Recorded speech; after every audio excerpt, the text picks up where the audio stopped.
శ్రీ సన్నిధి ప్రేక్షకులకు నమస్కారం. మనం ఎందరో యోగులను, ఎందరో గురువులను, మరెందరో సాధకులను నిత్యం కలుస్తూనే ఉన్నాం. వారి నుంచి అద్భుతమైనటువంటి ఆత్మజ్ఞానాన్ని తీసుకుంటూనే ఉన్నాం.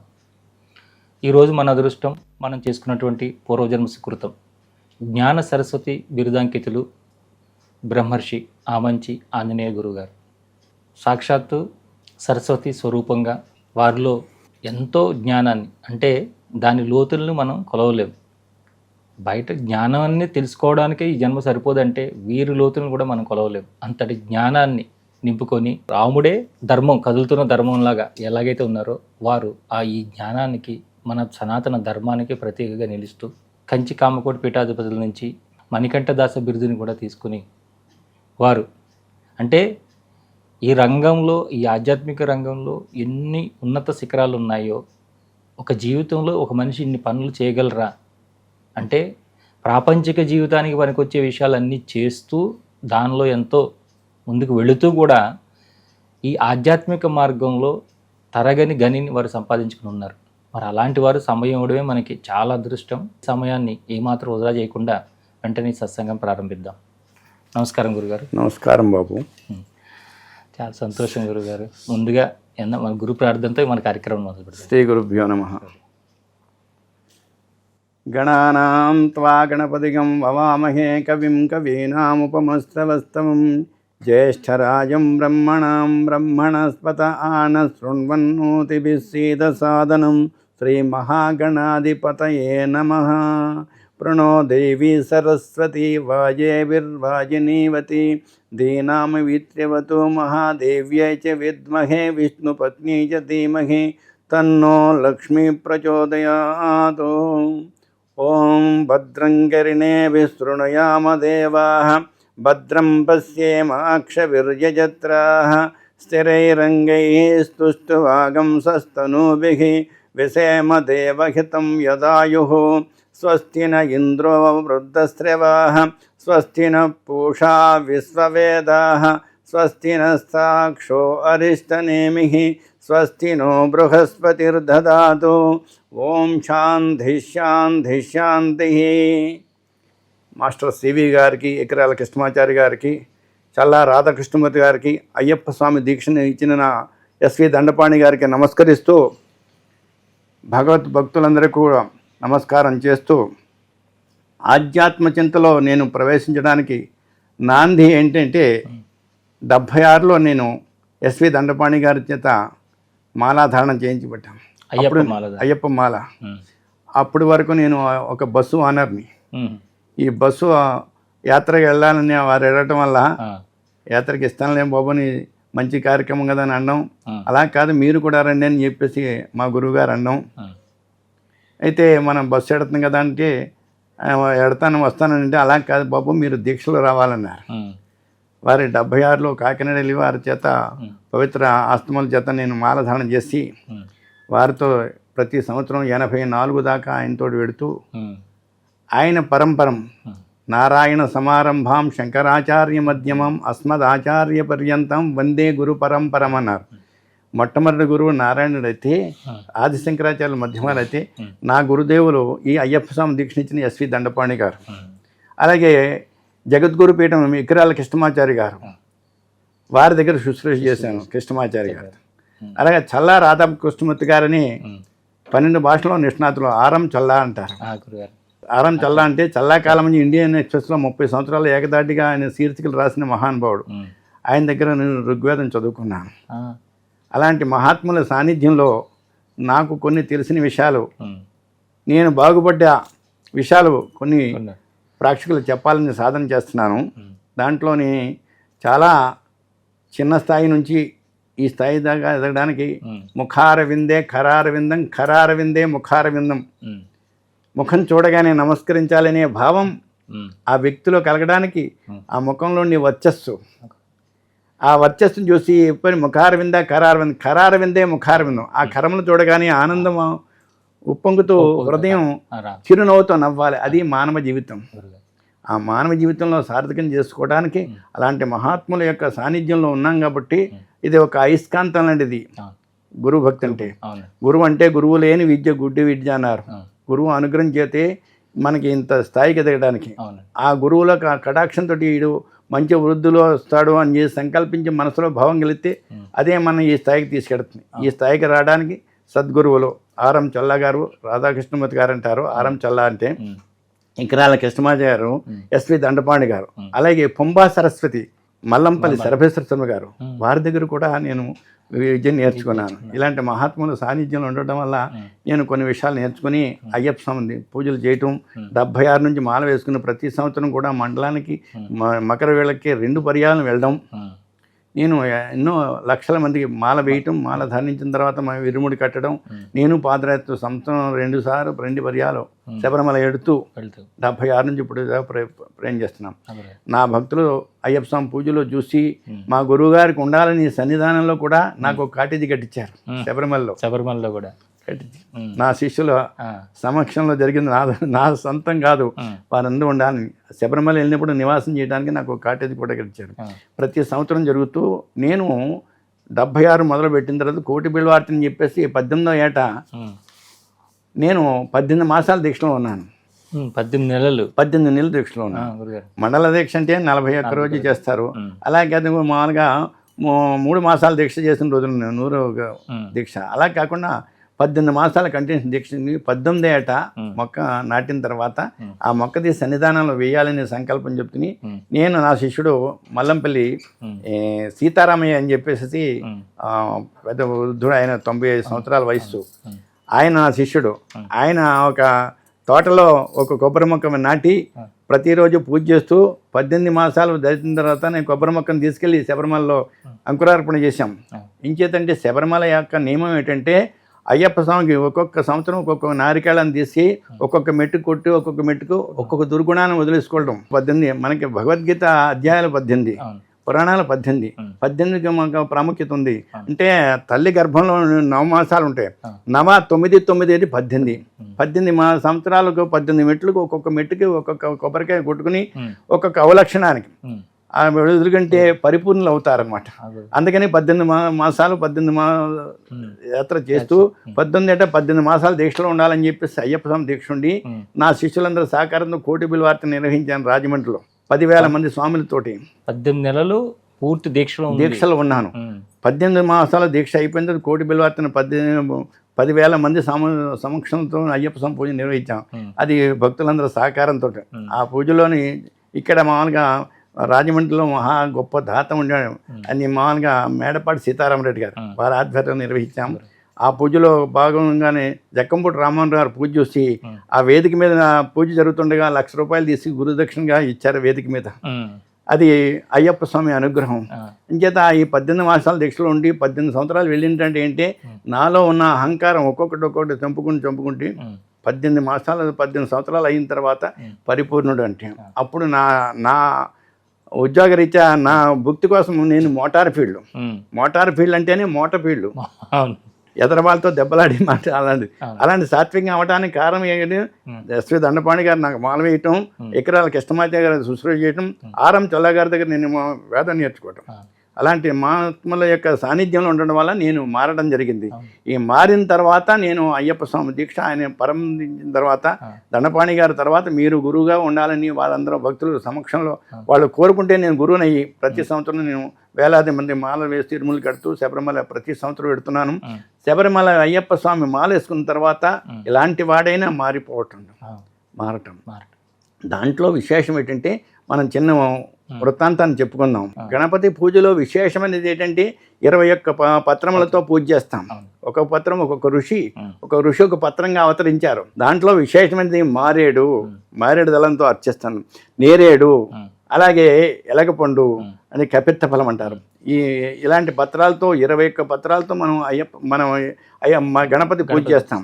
ఆ పత్రాలకు ఒక్కొక్క మంత్రం ఉంది. అలా చేస్తూ అలాంటిది అంత ప్రాశస్త్యం రావడానికి కారణం ఏంటంటే ఈ మారేడు దళానికి ప్రాశస్త్యం ఏంటంటే ఒకనాడు వైకుంఠంలో మహావిష్ణువు లక్ష్మీదేవి వైకుంఠంలో నివాసం చేస్తున్నప్పుడు ఆనందపరసంలో ఉన్నప్పుడు ఈ లక్ష్మీదేవి మహావిష్ణువుని ప్రశ్న చేసింది, నాదా నీకు అత్యంత ప్రియం అంటే ఎవరో నీకు ప్రియమో అనేటప్పటికి మహావిష్ణువు ఏం చెప్పాడంటే నాకు పరమేశ్వరుడు అంటే ప్రీతికరం, పరమేశ్వరుడికి నేను ప్రీతికరం అని చెప్పి. అంటే ఆమె ప్రశ్న వేయటానికి కారణం ఏమిటంటే భార్యకి భర్త, భర్తకి భార్య ప్రియం కదా, నాకు నీవు కన్నా మిన్న ప్రియురాలు ఎవరున్నారు, నువ్వే నాకు ప్రియురాలు అంటారేమో అని చెప్పేసి ఆమె ప్రశ్న వేస్తే పరమేశ్వరుడు ప్రీతికరం అని చెప్పాడు.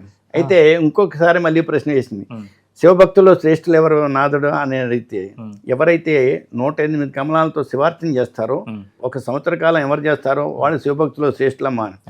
భర్త దగ్గర ఎలాగైనా ప్రియాన్ని పొందలేకపోయాము, శివభక్తులు చేసి శివుడు పూజలో మొదటి స్థానం సంపాదించాలని మరుసటి రోజు నుంచి చుచ్చుబుతురాలయ్యి అనుష్ఠానం చేసి స్నానానుష్ఠానం చేసుకుని 108 కమలతో శివార్చన చేయడం మొదలుపెట్టింది. శివాయ నమః, మహేశ్వరాయ నమః, శంభవే నమః, పినాకినే నమః, శశిశేఖరాయ నమః, వామదేవాయ నమః, విరూపాయ యక్షాయ నమః, కపర్దినే నమః, నీలహుత నమః, శంకరాయ నమః, సోలపాయ నమః, కట్వాయ నమః, విష్ణు వల్లభాయ నమః. విష్ణుమూర్తి అంటే కూడా వల్లభుడు అని చెప్పేసి ఇలాంటి నామాల్లో ఒక్కొక్క నామానికి ఒక దళాన్ని వేస్తూ ఆ 108 కమలాలతో 1 సంవత్సర కాలం నిరంతరంగా పూజ చేసింది. సంవత్సర కాలం ఆసనం అయింది. ఆ రోజు ఈ సంవత్సరంతో ముగిసిపడితే ఈ రోజుతోటి యథాతథంగా ఇప్పుడులాగా పుష్పాల కోసం సేకరించడానికి వెళ్తే ఎన్ని నదులు వెతికినా 108 కమలాలకి 106 కమలాలు లభించినాయి. 108 సహస్రనామాలు చేయడానికి ఆ 108 కావాలి, 108 లభ్యం కాలేదు. అలాంటిది ఏమైందంటే ఈ 106 కమలాలు లభ్యాన్ని అన్ని నదులు వెతికింది వేసారిపోయింది, ఎక్కడా లభ్యం కాలేదు. ఏంటి నా వ్రతంలో ఏదో లోపం చేశాను, ఈ వ్రతం ముగించుకోవడానికి చివరి రోజున ఇలా ఆటంకం వచ్చిందని చింతిస్తుంటే ఒకానొక సమయంలో మహావిష్ణువు లక్ష్మీదేవి యొక్క సర్వాంగములు వర్ణన చేశాడు. మనం నిత్య పూజ చేసుకునే దాంట్లో కూడా అదాంగ పూజ అంటాం. అదాంగ పూజ అంటే పాదం దగ్గర శిరస్సు దాకా, పాదం ఇలాంటిది, ఊరువులు అటువంటిది, ఉదరం అటువంటిది, అస్తములు అటువంటిది, ముఖం అటువంటిది, శిరస్సు అటువంటిది, నాసికి అటువంటిది, అలాగా వర్ణన చేస్తూ నీ స్తనములు కూడా కమలములు వంటివే అన్నట మహావిష్ణువు. నా స్తనములు కూడా కమలం వంటివి అన్నారు. ఈ పూజ ముగించడానికి వేరే గత్యాంతరం లేదు, నా స్తనము కోసి భగవంతుడికి సమర్పిస్తానని చెప్పి తక్షణమే ఎడమ స్తన్యం కోసి శివార్పణం చేసి శివుడికి సమర్పించింది లక్ష్మీదేవి. ఎప్పుడు అయితే సమర్పించిందో ఈశ్వరుడు ప్రత్యక్షం, అమ్మ నీ యొక్క భక్తులు ఎవరు లేరు, నీ దగ్గర దేహాన్ని నాకు సమర్పించావు కనుక నీ స్తన్యాన్ని నేను బిళ్ళవృక్షంగా సృష్టిస్తాను, బిళ్ళవృక్షంగా సృష్టిస్తానని చెప్పేసి ఆశీర్వదించాడు. అంటే శివభక్తుల్లో నువ్వు శ్రేష్ఠురాలమ్మా, మొదటితాను నీదే, నిన్ను మిన్న ఎవరో లేరు, మిగతా భక్తులు ఉన్నారనుకో వారి ప్రియమైన పదార్థాలు ఉండి నివేదన చేసి వారు భుజిస్తుంటారు. మన శరీరాన్ని సమర్పించిన భక్తులు ఏ ఒక్కరూ లేరు, నీ దేహాన్ని కోసి సమర్పించావు కూడా నీ స్తన్యాన్ని బిళ్ళవృక్షంగా సృష్టిస్తున్నాను అని నీ భక్తుల శ్రేష్ఠలో నువ్వు ప్రథమ స్థానం అంటే ధన్యోస్మి ధన్యురాలను అయ్యాను. పతి దగ్గర ఎలాగా ప్రియాన్ని పొందలేకపోయాను, శివభక్తులు శ్రేష్టత పొంది ప్రథమ స్థానం పొందానని ఆనందిస్తుంటే ఆనందంతో అహంకరించకమ్మా, శివుడు వేరు, విష్ణు వేరు, బ్రహ్మ వేరును భ్రమించకు, మేము ముగ్గురం కలిసి 3 దళాలకు వర్ధపిస్తాం. త్రిదళం త్రిగుణాకారం త్రినేత్రం చ త్రియాజుదం త్రిజన్మ పాప సంహారం ఏక విల్వం శివార్పణం. 3 దళగా బ్రహ్మ విష్ణు మహేశ్వరులుగా మేము దాంట్లో దళాల్లో ఉన్నామా, మేము వేరు కాదు అని చేత మేము ముగ్గురు ఒక్కరే అని చెప్పేసి అన్న తర్వాత యథాస్థానం ఆవిడికి సన్యాన్ని ఇచ్చిన తర్వాత శివభక్తులు శ్రేష్ఠురాలు బొమ్మ అని చెప్పేసి అంటే ఆనందంతో వృక్షంగా వెళ్తుంది. ఇది బిల్వ వృక్షం అంటారు సంస్కృతంలో, తెలుగులో మారేడు అంటారు, తమిళలో విల్వ అంటారు, బేల్పత్ర అంటారు హిందీలో. ఏ పత్రమైనా మారేడు దళం, మారేడు మనం తెలుగులో అంటాం.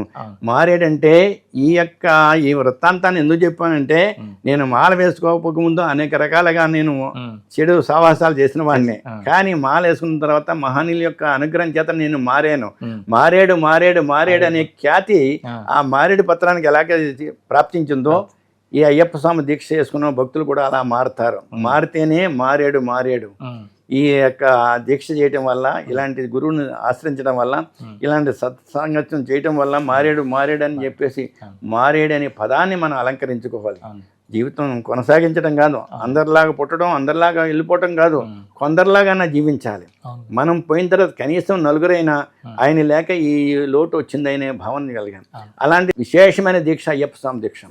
అయ్యప్ప స్వామి దీక్ష ఎట్లాంటిదంటే, కోరిన వారి కోరికలు నెరవేర్చితే అన్ని దేవతల కన్నా మిన్న. ఎందుచేత అయ్యప్ప స్వామి దీక్ష వచ్చే అవతారం ఎన్ని అవతారాలు అంటారు అంటే, ఒక హిందూ మతంలోనే అనేక రకాల దేవతలు ఉంటారు, 33 కోట్ల దేవతలు ఉంటారు. అంటే ఈ అన్ని మతాలు ఉన్నా ఈ మతం ఈ మతం విష్ణు మతం వైష్ణవ మతం అని మనం ఎలా కొట్టుకుంటాం, ఇలాంటిది రహితం చేయడానికి అయ్యప్ప స్వామి శివకేశవుల తనయుడి విష్ణుమూర్తికి ఈశ్వరుడికి ఉద్భవించిన వాడు హరికర పుత్రుడు అయ్యప్ప స్వామి. ఈ భేదం లేకుండా అంచేత అడ్డబొట్ట నిలవబొట్ట అనడానికి లేదు. ఇలా పెడితే ఈశ్వరుడు శివుని ప్రసాదం, ఇలా పెడితే మహావిష్ణు ప్రసాదం. ఈ రెండు మతాలను సన్మానం చేయడానికి అయ్యప్ప స్వామి అవతరించాడు. అవతరించిన దానికి మత కలహాలు వస్తాయి. హిందూలో ఈ కొన్నాళ్ళకని చెప్పేసి ఈ అయ్యప్ప స్వామి శబరిమల వెళ్ళిన వారు అందరూ కూడా అక్కడ ముస్లిం ఓవర్ స్వామి అని చెప్పి ఎరిమేర్లో ఉన్నాడు. అక్కడికి వెళ్ళి అందరూ నమాజ్ చేయాలి. అల్లాహు అక్బర్ బిస్మల్లా ఖాన్ రసూలల్లా ఇల్లెల్లా ఇల్లా ఇల్లెల్లా లోకమంతా నీవు ఉన్నావు అయ్యా అని చెప్పేసి ఈ నమాజ్ చేసి అయ్యప్ప స్వామి దిగి సన్నిధికి, మీ శ్రీ సన్నిధి ఎలా ఉందో అయ్యప్ప స్వామి సన్నిధి వెళ్ళాలంటే ముందు ఈ ముస్లిం దర్గాకి వెళ్ళి నమాజ్ చేసి వెళ్ళాలి. అక్కడ మతరహితం, అయ్యప్ప స్వామి మతం మతరహితం, కులంతో భేదం లేదు. అధమ కులమైన ప్రథమ కులమైన మాల వేసుకున్న తక్షణమే మహాత్ముడు అవుతుంటాడు. అంచేత గురువు కానీ తండ్రి కానీ తల్లి కానీ నమస్కరించే వ్రతం ఇది అయ్యప్ప స్వామి వ్రతం. మహాయజ్ఞం చేయొచ్చు, చేసినా కానీ తల్లి కానీ గురువు కానీ వచ్చి పాదాలకు నమస్కారం పెట్టేది లేదు. కానీ అయ్యప్ప స్వామి మాల వేసుకునే అధముడైనా, అధమ కులవాడైనా, అధమ జ్ఞానవంతుడు కాకపోయినా మాల వేసుకుంటే మహాత్ముడు అవుతాడు. అంచేత హృదయంలో ఉంటాడు. సర్వాంతర్యామి అయ్యప్ప స్వామి యొక్క మాల హృదయంలో ఉన్నాడు. ఇక్కడ ఉన్నాడు కనుకే సదాశివుడు. హృదయంలో తొలగిపోతే శవం, ఉంటే శివం. ఈ యొక్క హృదయంలో అయ్యప్ప స్వామి సదా ఉన్నాడు కాబట్టి ఆ మతరహితం చేయడానికి అయ్యప్ప స్వామి వ్రతం వచ్చింది. అంచేత ఇక్కడ మతంతో సంబంధం లేదు. హిందువులు, క్రైస్తవులు, ముస్లింలు, పంజాబీ అన్ని మతస్థులు వస్తారు అయ్యప్ప స్వామి. అయ్యప్ప స్వామి దీక్ష చేసుకోవడంలో నేను మారాను. నా వృత్తాంతమే ఇది, నా చరిత్ర చెప్పడం జరిగింది. అలా మారాలని భక్తులు కూడా నేను తెలియజేస్తాను. ఎంచేతంటే లక్షలాది మందికి నేను మాల వేస్తుంటాను. మాల వేసిన వాళ్ళు చాలామంది సద్గుణవంతులు అయిన వారు చాలామంది ఉన్నారు. ఎంచేతంటే చిన్నప్పుడు తెలియక అనేక రకాల అలవాట్లు నేర్చుకుంటాం. నేను కానీ మీరు కానీ చిన్నప్పుడు ప్రతి వాళ్ళు కూడా రోడ్డు మీద ఉన్న రాయిని తన్నిన వాళ్ళే. రాయిని తన్ని ఏమంటాడంటే ఎదవరాయి తగిలిందంటాడు. ఎదవరాయి తగలలేదు, తటస్థంగా అక్కడే ఉంది, ఎక్కడ ఉందో అక్కడే ఉంది. ఈ ఎదవెళ్ళి ఆ రాయిని తన్నాడు, కానీ దాన్ని తిడతాడు, ఎదవరాయి తగిలిందంటాడు. అంతే. అప్పుడు చిన్నప్పుడు ఏమంటే అహంభావంతో ఉంటాం. అహంభావం ఉండి రోడ్డుకు కాళ్ళు నడుచుకుని వెళ్తాము, దాన్ని తంతాం. తనితే బొబ్బు కట్టింది కాబట్టి జ్ఞానోదయం అయింది. జ్ఞానోదయం అయింది కాబట్టి ఇప్పుడు కాళ్ళు ఎత్తి నడుస్తున్నాం, అవాంతరం లేకుండా జీవనం చేస్తున్నాం. ఇది అజ్ఞానంతో మనం ముందు వచ్చాం, ఇప్పుడు జ్ఞానవంతులు అయ్యాం. అంచేత ఈ అయ్యప్ప స్వామి దీక్ష తెలియ మాల వేసుకోకముందు అనేక రకాలైన చెడు వ్యసనాలు, సిగరెట్ అలాంటి వ్యసనాలు చేసిన వాళ్ళు, కానీ అలాంటి దుర్గుణాలు వదులుకున్న వాళ్ళు చాలామంది ఉన్నారు. గురువుగారు నేను అయ్యప్ప స్వామి దీక్ష మీ దగ్గర తీసుకున్న తర్వాత నేను ఈ చెడు వ్యసనాలు మానేది, మంచి మార్గంలో నడుస్తున్నానని చెప్పి చాలామంది భక్తులు చెప్పిన వాళ్ళని. అలాంటి వాళ్ళు నేను ఒకడిని. నేను కూడా రాయిని తన్నివాని. రాయిని నేను తనలేదు అనడానికి లేదు. అంతేత జ్ఞానం అనంతం బ్రహ్మ అన్నారు. ఇంత అంత అనడానికి లేదు, అనంతం. ఈ అనంతమైన జ్ఞానాన్ని ఎక్కడి నుంచి వస్తుందంటే గురువు ద్వారా వస్తుంది. మనం ఆరాధించే దైవం ద్వారా వస్తుంది. అని అన్ని మతాల కన్నా శ్రేష్టమైన హిందూ మతం. హిందూ మతంలో ఏంటి, సద్గురువులు ఎంతోమంది ఉన్నారు, పరమ పవిత్రమైన సాధన చేసిన మహాత్ములు ఉన్నారు. వారి యొక్క ఆ సాన్నిధ్యాన్ని మనం చేరి వారిని స్పృశిస్తే, ముట్టుకుంటే వారిలో శక్తి మనకు వస్తుంది. ఇంచేతంటే అయస్కాంతం ఎలా ఉంటుందో దాని ఒక ఇనప ముక్కను వెళ్ళేది సంఘర్షణ చేస్తే దానిలో శక్తి కొంత ప్రభావితం అవుతుంది. అలాగే గురువు యొక్క అనుజ్ఞం కూడా మన మీద ఉంటే మనం కూడా ప్రభావితం అవుతాం. అంచేత ఎప్పుడైతే ఏమో ఆ స్తన్యం కోసి సమర్పించాడో, అమ్మ నేను ఇదే కాదు 33 కోట్ల దేవతలకి అధిష్టాన పత్రంగా నేను ఆశీర్వదిస్తున్నాను. ఏ దేవుడికైనా అర్చన చేయొచ్చు, ఏ దేవుడికైనా అర్చన చేయకపోతూ ఏ రోజైతే నువ్వు పత్రాన్ని తీసి పూజకు ఉపయోగిస్తామో ఆ రోజే దానికి పవిత్రత మారుతుంది. కాబట్టి మారేడు మారేడు మారేడు, ఏ రేడైతే మనం పూజ చేస్తామో దాని పవిత్రత మారతం కనుక మారేడు అన్నారు. అంచేత ఈ 33 కోట్ల దేవతకి అధిష్టాన దేవత పత్రం ఏమిటంటే ఈ మారేడు దళం, బిలవపత్రం అంటాం. అంటే తులసి కూడా చాలా శ్రేష్టమైనది. పరమేశ్వరుడికి మామూలుగా విశేషమైన పూజ కూడా తులసి కూడా, కృష్ణ భగవానికి ప్రీతికరమైన తులసి. కానీ తులసి కూడా ఒకరోజు పూజ చేయడానికి అర్హత ఉంది.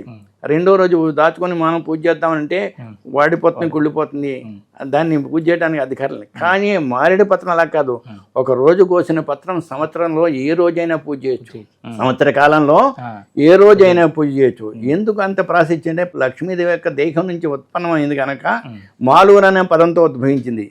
మొట్టమొదటి పేరు మాలూరా, మాలూరా తర్వాత మారేడయింది, తర్వాత బెల్వైంది. ఏ భాషలో చెప్పుకుంటే ఆ భాషకు అయింది తప్ప ఎంత పవిత్రమైనది, ఎంత నిలవ ఉంటే అంత పరిమళం సుగంధం వెదజల్లుతుంటుంది. మారేడు పత్రం ఇప్పుడు అన్ని సైన్స్ కనిపెట్టిన తర్వాత ఒక చనిపోయిన దేహాన్ని భద్రపరచాలంటే అనేక రకాల సాధనలు చేసి ఫ్రిడ్జ్లో పెట్టి అలా ఉంచుతారు. కానీ పూర్వీకులు ఋషులు ఏం చేశారంటే ఆ కాలంలో విశేషమైన శక్తివంతమైన పదార్థాలను ఉపయోగించారు. ఏమిటంటే మారేడు పత్రిలో కానీ ఆ చనిపోయిన దేహాన్ని ఋషిని మనం పరుండు పెడితే సంవత్సర కాలం దాకా ఆ దేహం కుళ్ళిపోతుంది. అప్పట్లో అంత శక్తివంతమైనది. మారేడు యొక్క రాశి పోసి దాంట్లో చేయబడితే అగ్ని కాలిపోద్ది, చెయ్య అంత అగ్ని వస్తుంది. మీరు శివాలయంలో అర్చన చేస్తుంటారు, వేడి కూడా అంత అగ్ని చూస్తుంది. అంత పత్రం విశేషమైనది మారేడు పత్రం. అంచేత ఈ పత్రాన్ని నేను పూజగా 33 కోట్ల దేవతలకి అధిష్టాన పత్రంగానే ఆశీర్వదిస్తున్నాను. అదే కాకుండా నా దేహానికి ఈ విభూతిని నేను ప్రసాదంగా స్వీకరిస్తున్నాం. విభూతి భూతిరైశ్వర్యం, అపమృత్యు హరం శుభం. ఎవరి ముఖాన లలాటానైతే విభూతి ఉంటుందో, అపమృత్యు అంటే యాక్సిడెంట్ ఇలాంటి మరణం కాకుండా సుదృఢమైన జీవితాన్ని గడపడానికి ఉపయోగపడతాయి విభూతి రేఖలు. ఇది పరమేశ్వరుడు యొక్క మామూలుగా 3 రేఖలు, బ్రహ్మ విష్ణు మహేశ్వరుడు 3 దళాలు ఎలాగ ఉన్నాయో అలాగే ఈ రేఖలు కూడా 3 రేఖలు, బ్రహ్మ విష్ణు మహేశ్వరుడు. అదేంటి విష్ణు మతానికి ఉన్నది మా దాంట్లో పెట్టిన తిరుచున్నం, దాంట్లో చేసింది కూడా మన చున్నమే, ఇది విభూతి కూడా చున్నమే. ఇది మన క్రిములను నశింపజేసే శక్తి దాంట్లో ఉంది. అంచేత మహావిష్ణువు యొక్క ప్రసాదం ఏమిటి? శ్రీచందనం. ఈశ్వరుడు యొక్క ప్రసాదం ఏమిటి? విభూతి. మహాలక్ష్మి యొక్క ప్రసాదం ఏమిటి? కుంకుమ. అంచేత లలాటం ఎందు ఎప్పుడు కూడా విభూతి రేఖలు అనగా శ్రీచందనం, కుంకుమ ధరించడం, ఈ 3 హిందువులకి అలంకారం కోసం చేసింది కాదు, జ్ఞానాన్ని ఉపయోగించడానికి. అంటే 74,000 నాడులు ఉన్నాయి. 74,000 నాడులో ఈ యొక్క హృదయ స్థానంలో 108 నాడులు ఉన్నాయి. ఇక్కడ జ్ఞాన నేత్రం ఉంది. పరమేశ్వరుడు అనుగ్రహించేత 3వ నేత్రం వచ్చింది. పరమేశ్వరుడు ఒక్కరికే లేదు, మనందరికి కూడా 3 నేత్రాలు సంప్రాప్తించాడు. ఈ 2 కళ్ళు మూసేస్తే ఇక్కడ యంత్రం ఉంది, ఇక్కడ మీరు మాట్లాడగలుగుతాను, ఇక్కడ నా కుడి చేయి ఇక్కడ చెప్పగలుగుతాను. ఈ జ్ఞాన నేత్రంతో, ఈ జ్ఞాన నేత్రం పరమేశ్వరుడు అనుగ్రహం ఆదిశక్తి నుంచి సంపాదించి మనందరికీ అనుగ్రహించాడు. అది ఈ జ్ఞానానికి ఆయుర్వేద ఔషధంగా బొట్టిచ్చారు. ఈ బొట్టు ఇక్కడ ఎందుకు పెట్టాలంటే జ్ఞాన నేత్రం అక్కడ ఉంది. 2 కళ్ళు లేని వాళ్ళు కూడా కర్మాగారాలు నడుపుతున్నారు, మనతో సమానంగా పనిచేయగలుగుతున్నారు. ఏ ఆధారంగా చేస్తున్నారు? వాళ్ళకు 3వ నేత్రం ఉంది, జ్ఞాన నేత్రం. జ్ఞాన నేత్రం వల్ల మనం అన్ని పనులు చేయగలుగుతున్నారు. అంచేత ఈ నేత్రం జ్ఞాన నేత్రం ఇక్కడ ఉంది కాబట్టి జ్ఞానాన్ని తెరిపించడానికి ఆయుర్వేద ఔషధం. ఔషధం ఏంటి? క్రిమిని నశింపజేసే భక్తు దేంట్లో ఉంది? పసుపులో ఉంది. పసుపులో ఎందుకు అంత పవిత్రమైంది? లక్ష్మీదేవి పసుపు ఎందుకు నివసించింది. మంచి మాట అంటారు. అది ఎప్పుడు జరిగింది గురుగారు? ఋషులు మాల ఒక్కొక్క ఋషి ఉన్నారు. ఆ వ్రతంలో చేసిన దాంట్లో మామూలుగా ఒక ఋషులు ఒక్కొక్క పత్రంగా వృక్షంగా చేశారు. ఈ లక్ష్మీదేవి కూడా పసుపు యందు నివసించింది. పసుపు యందు నివసిస్తే పసుపు మహాపవిత్రమైంది. అంచేత మన ఇంటికి ఒంటికి ముత్యమంతా పసుపు, ముఖమెంత ఛాయ, మొత్తైదు కుంకుమ, నీ బ్రతుకంత ఛాయ, బ్రతుకంత ఛాయ. ఒక మంచి ముత్యమంతా అనే పసుపుని తీసుకుని ముఖానికి రాసుకుంటే లక్ష్మీ కళ వైభవంగా మనకి గోచరిస్తుంది. ఆ అమ్మని చూడగానే మనకి నమస్కారం, ముఖార విందే కరార విందానుగా అలాంటి తల్లిని చూడగానే 2 చేతులు చేసి నమస్కారం పెట్టాలని వస్తుంది. ఎంచేత ఆ పసుపు వల్ల క్రిములు నశింపజేసే యాంటీబయాటిక్స్, క్రిములు నశింపజేసే శక్తి దాంట్లో ఉంది. ఎప్పుడైతే పసుపు దాంట్లో అమ్మవారు నివసించారో దానివల్ల చారులో పసుపు, కూరలో పసుపు, ఇంటికి పసుపు, ఒంటికి పసుపు, గడపకు పసుపు, జీవితానికే పసుపు. పసుపు లేని ఏ మతస్థుడు కూడా పసుపు తినని వాడు ఉండరు. అన్ని మతస్థులు పసుపు తినవలసింది చారులో, కూరలో. ఎందుకంటే ఈ క్రిములను నశింపజేసే శక్తి దాంట్లో ఉంది కాబట్టి లక్ష్మీదేవి ఏ స్థానంలో ప్రవేశించి నివాసం ఉందో అవన్నీ కూడా పవిత్రమైనవి. అంచేత పశువులో నివసింది కాబట్టి పతి పవిత్రం. అంచేత హిందువులకి మన బాల్యము, యవనము, కౌమారము, వృద్ధాప్యము అనే 4 దశలు ఇచ్చాడు. ఈ 4 దశల్లో మొట్టమొదటిగా బాల్యం. బిడ్డ పుట్టగానే హిందువులకి ఏం చేస్తారంటే శిలాజిత్ పొట్టుగా పెడతారు. శిలాజిత్ అంటే చాలా మందికి తెలియదు. 50 సంవత్సరాలు దాటిన వాళ్ళకి తెలుసు తప్ప ఉన్న వాళ్ళకి తెలియదు. శిలాజిత్ అంటే బియ్యాన్ని బాగా మార్చి మామూలుగా మసిబొగ్గుగా తయారు చేసి అది బొట్టుగా పెడతారు.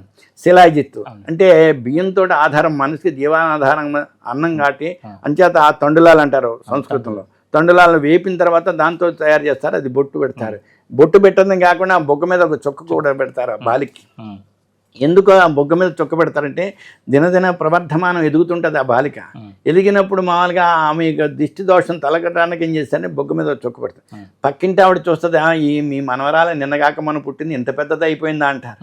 ఆ దోషాన్ని తొలగడానికి బొగ్గ మీద చుక్క పెట్టారు. బాల్యంలో ఏం బొట్టు పెట్టాలి? శిలాజిత్తు.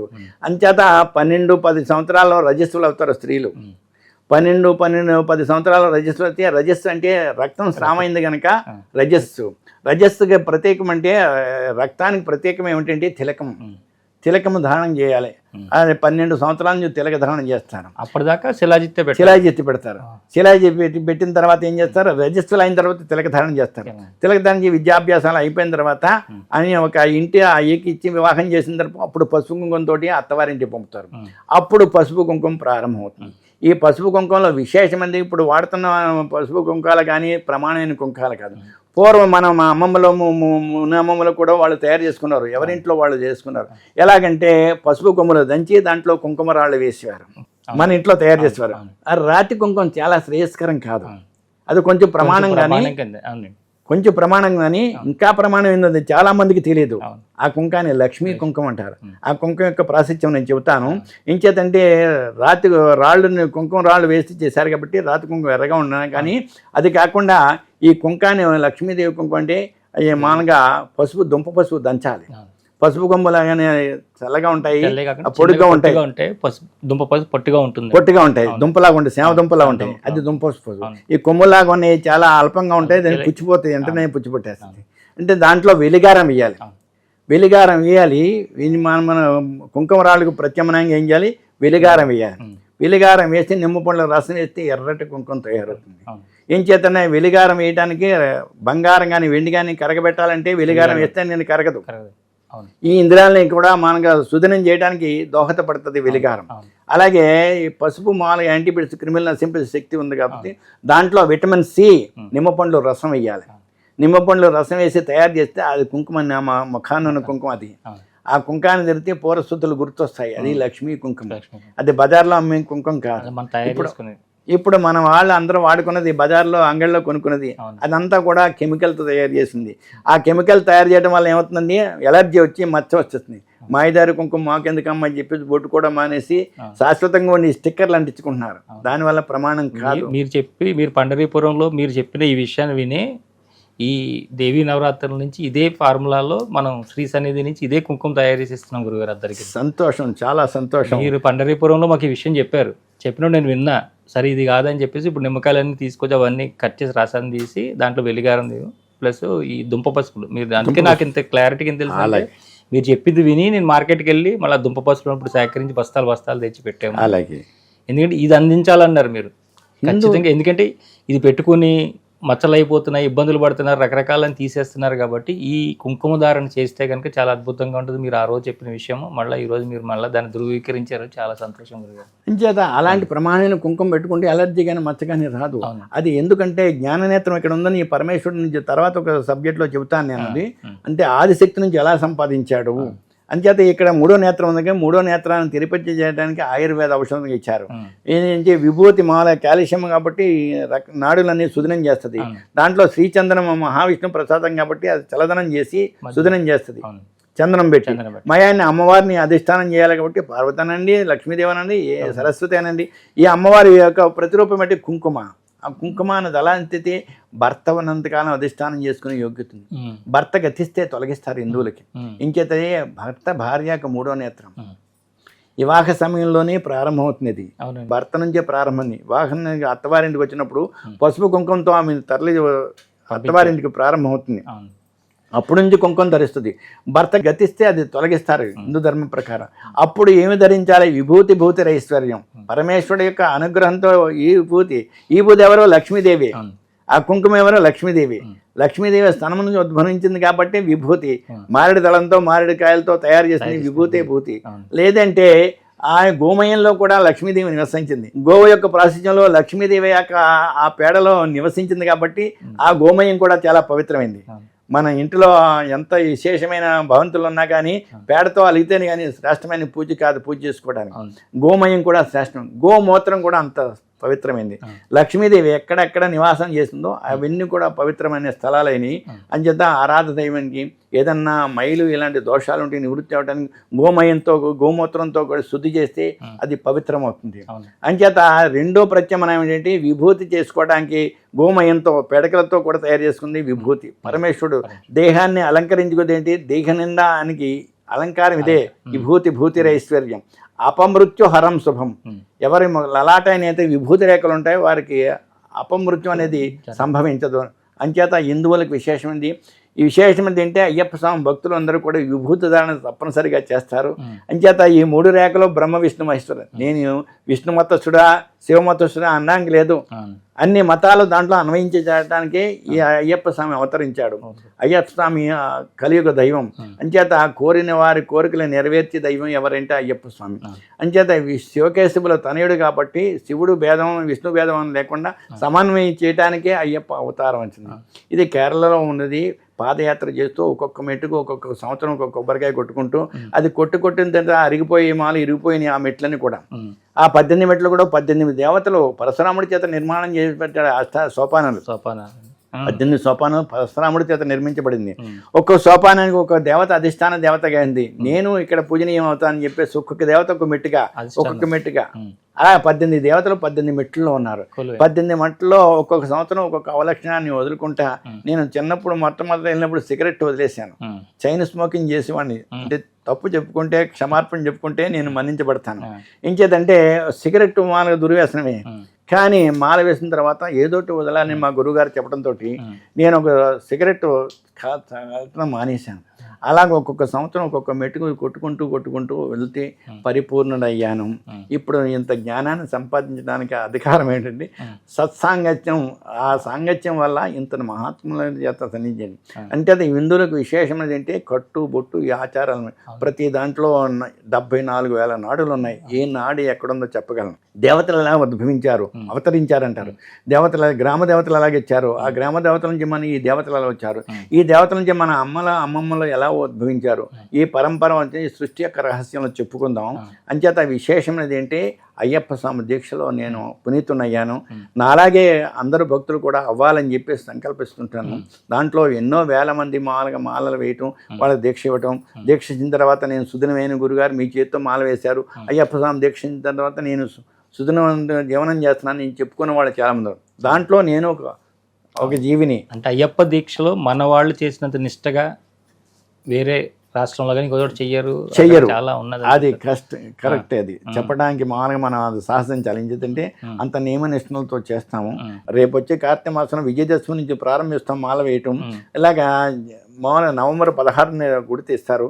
అప్పుడు దాకా ఇరుముడు కట్టి పంపుతుంటాం. మధ్యలో పూజలు చేస్తుంటాం. అలాగే మకర వేళకు దాకా ఉంటుంది. జనవరి 20 దాకా దీక్షలో ఉండేవాడిని నేను. గాంధీ జయంతి 2వ తారీఖు మాల వేసుకునేవాడిని. మాల వేసుకుంటే జనవరి 20 దాకా దీక్షలో ఉండేవాడిని. ఈ 40 రోజుల కఠోరమైన దీక్ష, చల్లటి నీళ్ళు స్నానం చేయటం, బోతల సైనం, ఆహార పదార్థాలు కూడా సాత్వికమైన ఆహారం తినడం వల్ల సాత్వికమైన స్వభావం జరగటం.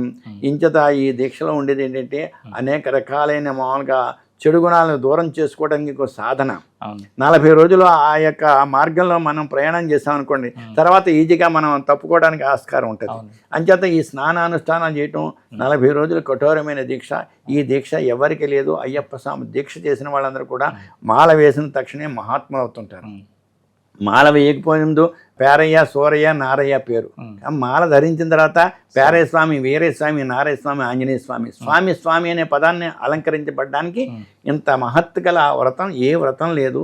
ఎన్నో యజ్ఞాలు యాగాలు మనకి ధర్మాలు ఉన్నాయి. కానీ అయ్యప్ప స్వామి దీక్షలో విశిష్టత ఏమిటి? పరమ పవిత్రమైనది. సర్వమత సమ్మతం అయ్యప్ప స్వామి మతం. అన్ని మతాలు సన్మతించి అందరూ ఆరాధించేది అయ్యప్ప స్వామి దీక్ష. అంటే మీరు ఋగ్వేదం నేర్చుకున్నారు కదా గురుగారు. అంటే ఈ వేదం అనేది మరి కొన్ని వారి ఒక కులానికి మాత్రమే దీన్ని వారే నేర్చుకోవాలి ఋగ్వేదాన్ని ఉన్నప్పుడు, మీరు ఋగ్వేదం నేర్చుకోవడానికి ఎలా అవకాశం దొరికింది? అది ఉన్నదా మీ పరంపరలో ఉందా? పరంపర ఉంది. ఏం చేతంటే వేదం అనంతం బ్రహ్మ అన్నారు. ఇది వేదం అంటే ఇది ఒక్కరు బ్రాహ్మణకి బ్రహ్మజ్ఞానం ఇతి బ్రాహ్మణ. బ్రహ్మజ్ఞానం గనవాళ్ళందరూ బ్రాహ్మణులు. అంచేత పంచములు కూడా ఉపాధ్యాయులుగా ఉంటే ఆయన ఏమంటారు పంచముడు అన్నారు, అవును. పంతులు గారు అంటారు. అంతే. ఉపాధ్యాయుడు పంచముడు అయిన కానీ పంతులు గారు అంటారు. ఆ. ఉపాధ్యాయుడు వృత్తిలో ఉన్నారు కాబట్టి ఆ ఆడవారిని అయితే పంతులమ్మ గారు అంటారు, మగవారైతే పంతులు గారు అంటారు.